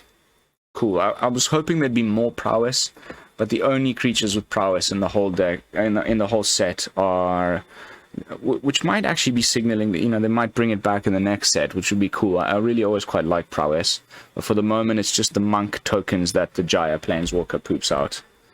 Next up we got Flowstone Kavu, 3 mana 2/3 with menace. You pay 1 and it gets +1/-1 until end of turn. Draft Chaff. Also Draft Chaff, terrible fight spell. +2/-2 until end of turn. I guess it can also sometimes double as a removal spell against creatures with low toughness. So you can, it's in that case also quite nice versatility wise. You can either pump one of your creatures in combat and get through for the final points of damage, or you know, trade with the creature that instead was going to just kill your creature, or just target a small creature that has less than 2 or 2 and less toughness, and then it also just becomes a little removal spell. Could be just, you know, like Shock. 2 mana, 1 mana, instant speed, 2 damage. You could also see it that way. So actually, now that I've read it all through and sort of talked about it, it's not a terrible little card, but we've got better options. Next up, Coalition Warbrute. 4 mana, 3/4 with Enlist and Trample. Meh. Splatter Goblin. Oh, okay, so cool. Cool. Nice design. We're losing the, you know, now in standard we've got the 1 mana goblin that when it dies it deals damage to any target equal to its power. That one's way better than this one, because you could grow that one. Pardon me. You can grow that one bigger, and then it does more and more damage. You know, it was played in like people trying to do that with Showdown of the Scalds and stuff in previous standard. This one just does -1/-1 to a creature when it dies. Meh. And it's more expensive. Total trash. Shadow Prophecy. 3 mana instant with Domain. Look at the top X cards of your library, where X is the number of basic land types among lands you control. Put 2 of them into your hand, the rest into your graveyard, lose 2 life. Meh.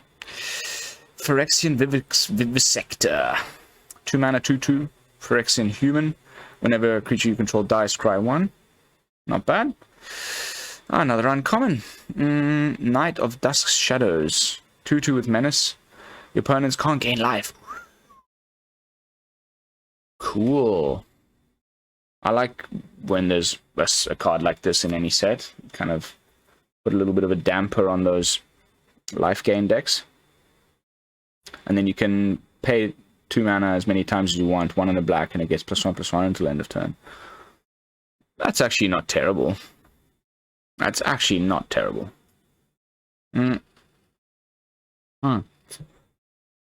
Are knights going to start to be a thing? There's lots of knights in the set. You know me, I'm always looking for those tribal synergies, so who knows? This might actually be a contender. Let's keep an eye on the Knights of Dusk's Shadow. Next up, we got the Eerie Soul Tender. 3 mana, 3/1. When it ETBs, mill 3 cards. Pay 5, exile it from your graveyard. Return another target creature card from your graveyard to your hand. 1 mana, 1/1 flyer. Gains Death Touch until end of turn for 1 black mana. Hey, nice. Really nice. We had something like this already in Standard. I think it was a card from Ikoria. It had very similar. I think it was 2 mana and it was like a 2/2 or a 2/1, and then you could give it Death Touch. It was always in my Death Touch tribal decks with Vraska and what was the name of the Fang something. Whenever a creature with Death Touch attacks, it pinged your opponent for thing and you gained life. It was such a cool Blight Fang. Oh, that was such a sweet card. And yeah, we've got the poison counters from Finn that would have liked something like this, but that's rotating. Now poison is only on the completed Planeswalker Ajani as an alternate win con, but it's nowhere else in the deck, so I wonder. In the set. Next up, we got Battle Rage Blessing. Instant speed. This is nice. I did see this already. I kind of glanced over these cards. You know, being able to give a creature Death Touch and indestructible until end of turn is great in these colors. We're going to want this maybe to save our Shieldred, etc. So, pretty cool. There's always one like this. I'm thinking of Feign Death, potentially. Could be just better, because it'll just come back bigger, and but indestructible, you know, it doesn't handle exile effects. I wish there was a black card that also gave hexproof, but that'll be breaking the color pie. You always have to look to green for that, or white for that kind of effect. But you know, indestructible you often get in black. I think the last one was called like Professor's Warning, something like that. It was from Strixhaven. Nice. Next up, Tide Turtle. Tide Pool Turtle. 2/5 with 4 mana, scry 1. Another bit of draft chaff, as well as this Drake. We can skip over that. Next up, we got Shore Up. Oh, here we go. I guess also blue you can add to that list I was just talking about. Of course, there's a few that do hexproof. We've lost one of them already. Well, we will do in the next couple of days. There was one that gave hexproof. There's, I think, a couple. There was one that, like, you approach a pair of guards or something. The Illuminator Virtuoso is running a couple copies in the deck. Since it's rotating out, because it was from AFR, which had those 2 options. I think it was either tap target creature or give a creature hexproof. This one is target creature you control gets +1/+1 and gains hexproof until end of turn. Untap it. So I think Illuminator Virtuoso is going to love this in the deck. For the Connive. Nice. Then we got a reprint of Essence Scatter. Counter target creature spell for 2. Nice. Heroic Charge.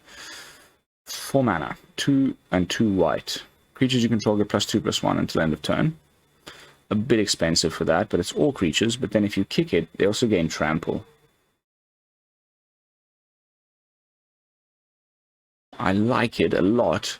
I just don't know if it's a bit too expensive. But this could end games.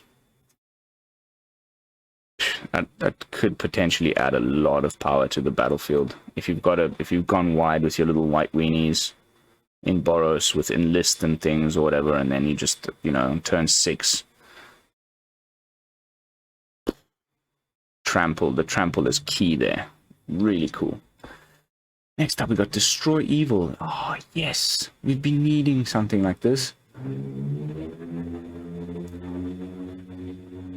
It's kind of like a Valorous Stance, but instead of giving Indestructible, it destroys target enchantment instead. I think I'd still rather play Valorous Stance. But cool. Cool. Cool, cool, cool, cool, cool, cool, cool, cool, cool, cool, cool, cool. We've arrived at the end, and I like that they saved 1 rare for the last. I've read this one already. Super strong. Just to kind of put the little cherry on top of what has been a freaking fantastic set. Another Defender Wally guy. 1 mana white one. With Defender 3. Toughness. You can pay 3 and to tap a target creature. That's actually not terrible. That's actually not terrible, but again, probably just for limited. Captain's Call. Create 3 1/1 white soldier creature tokens for 4 mana at sorcery speed. Won't make the cut. Cool that you... I wish this was like an instant speed and 3 mana instead of 4. Then it would be probably rare. But really nice. Probably won't see play in standard though. Then we got a 2 mana human cleric with vigilance that has enlist. Meh. And finally, we've arrived at the end. Wow, this is going to be a long episode of spoiler talk. Thanks for bearing with me. My mad ramblings. I hope you enjoyed it all. You know, and you learned something new. At least I've had a chance to talk it over with myself in front of the camera. I've definitely absorbed the set completely. I'm ready to get crafting. You know, the brew juices are flowing in this little brain. I'm very happy to, as I said, already been invited to the early access event once again. Please let me know in the comments deck ideas, what you want to see me playing, all that sort of stuff. I really need your recommendations and suggestions and advice and everything. Of course, join the Discord community, then we can actually really talk over it other than just leaving comments. But this is a fantastic one of the cycle. The rare black one with the reader head. Target opponent reveals their hand. You choose a creature or planeswalker card from it. That player discards that card. Already great. Chapter 2. Search your library for a card. Put that card into your hand and shuffle. You lose 3 life. What? Amazing, like demonic tutor type thing for any card. Just for 3 life. Put it into your hand. Oh, my goodness. And then you can put a target creature card from any graveyard onto the battlefield under your control. So, you know, maybe chapter 1 you get them to discard their Titan of Industry or something, you know, and then you can snag it from their yard, put it onto your battlefield.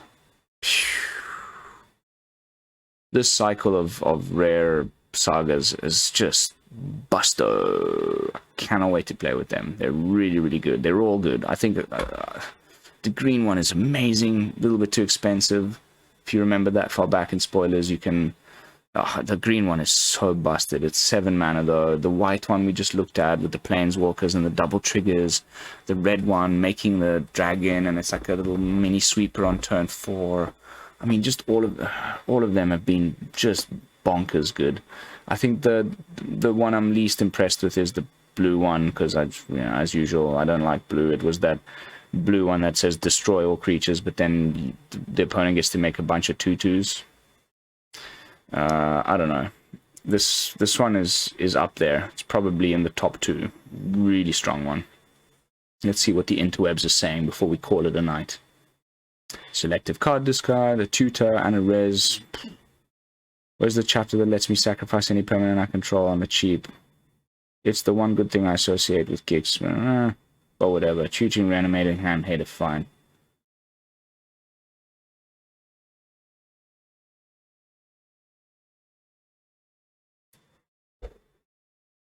Yeah, agreed. Amazing. Yeah, exactly. Oh, I forgot to mention this. I mean, it's 5 mana, like all reanimator spells. So, you know, you could just skip to chapter 5 straight to chapter 3 straight away and just reanimate something. Oh, man, this is so strong. Be still, my beating heart. Fantastic. All right, guys, we've done it. We've arrived at the end of spoiler season. That's all I'm going to say. What a set. Cannot wait to start playing. I need to stop rambling because I've done way too much talking tonight. So we're just going to leave it at that. Thank you all so much for watching. Don't forget to like, comment, and subscribe. I will see you all tomorrow with a fresh brew. And until then, this is Lone Fox from the Brew-Lab, signing out. Peace, y'all.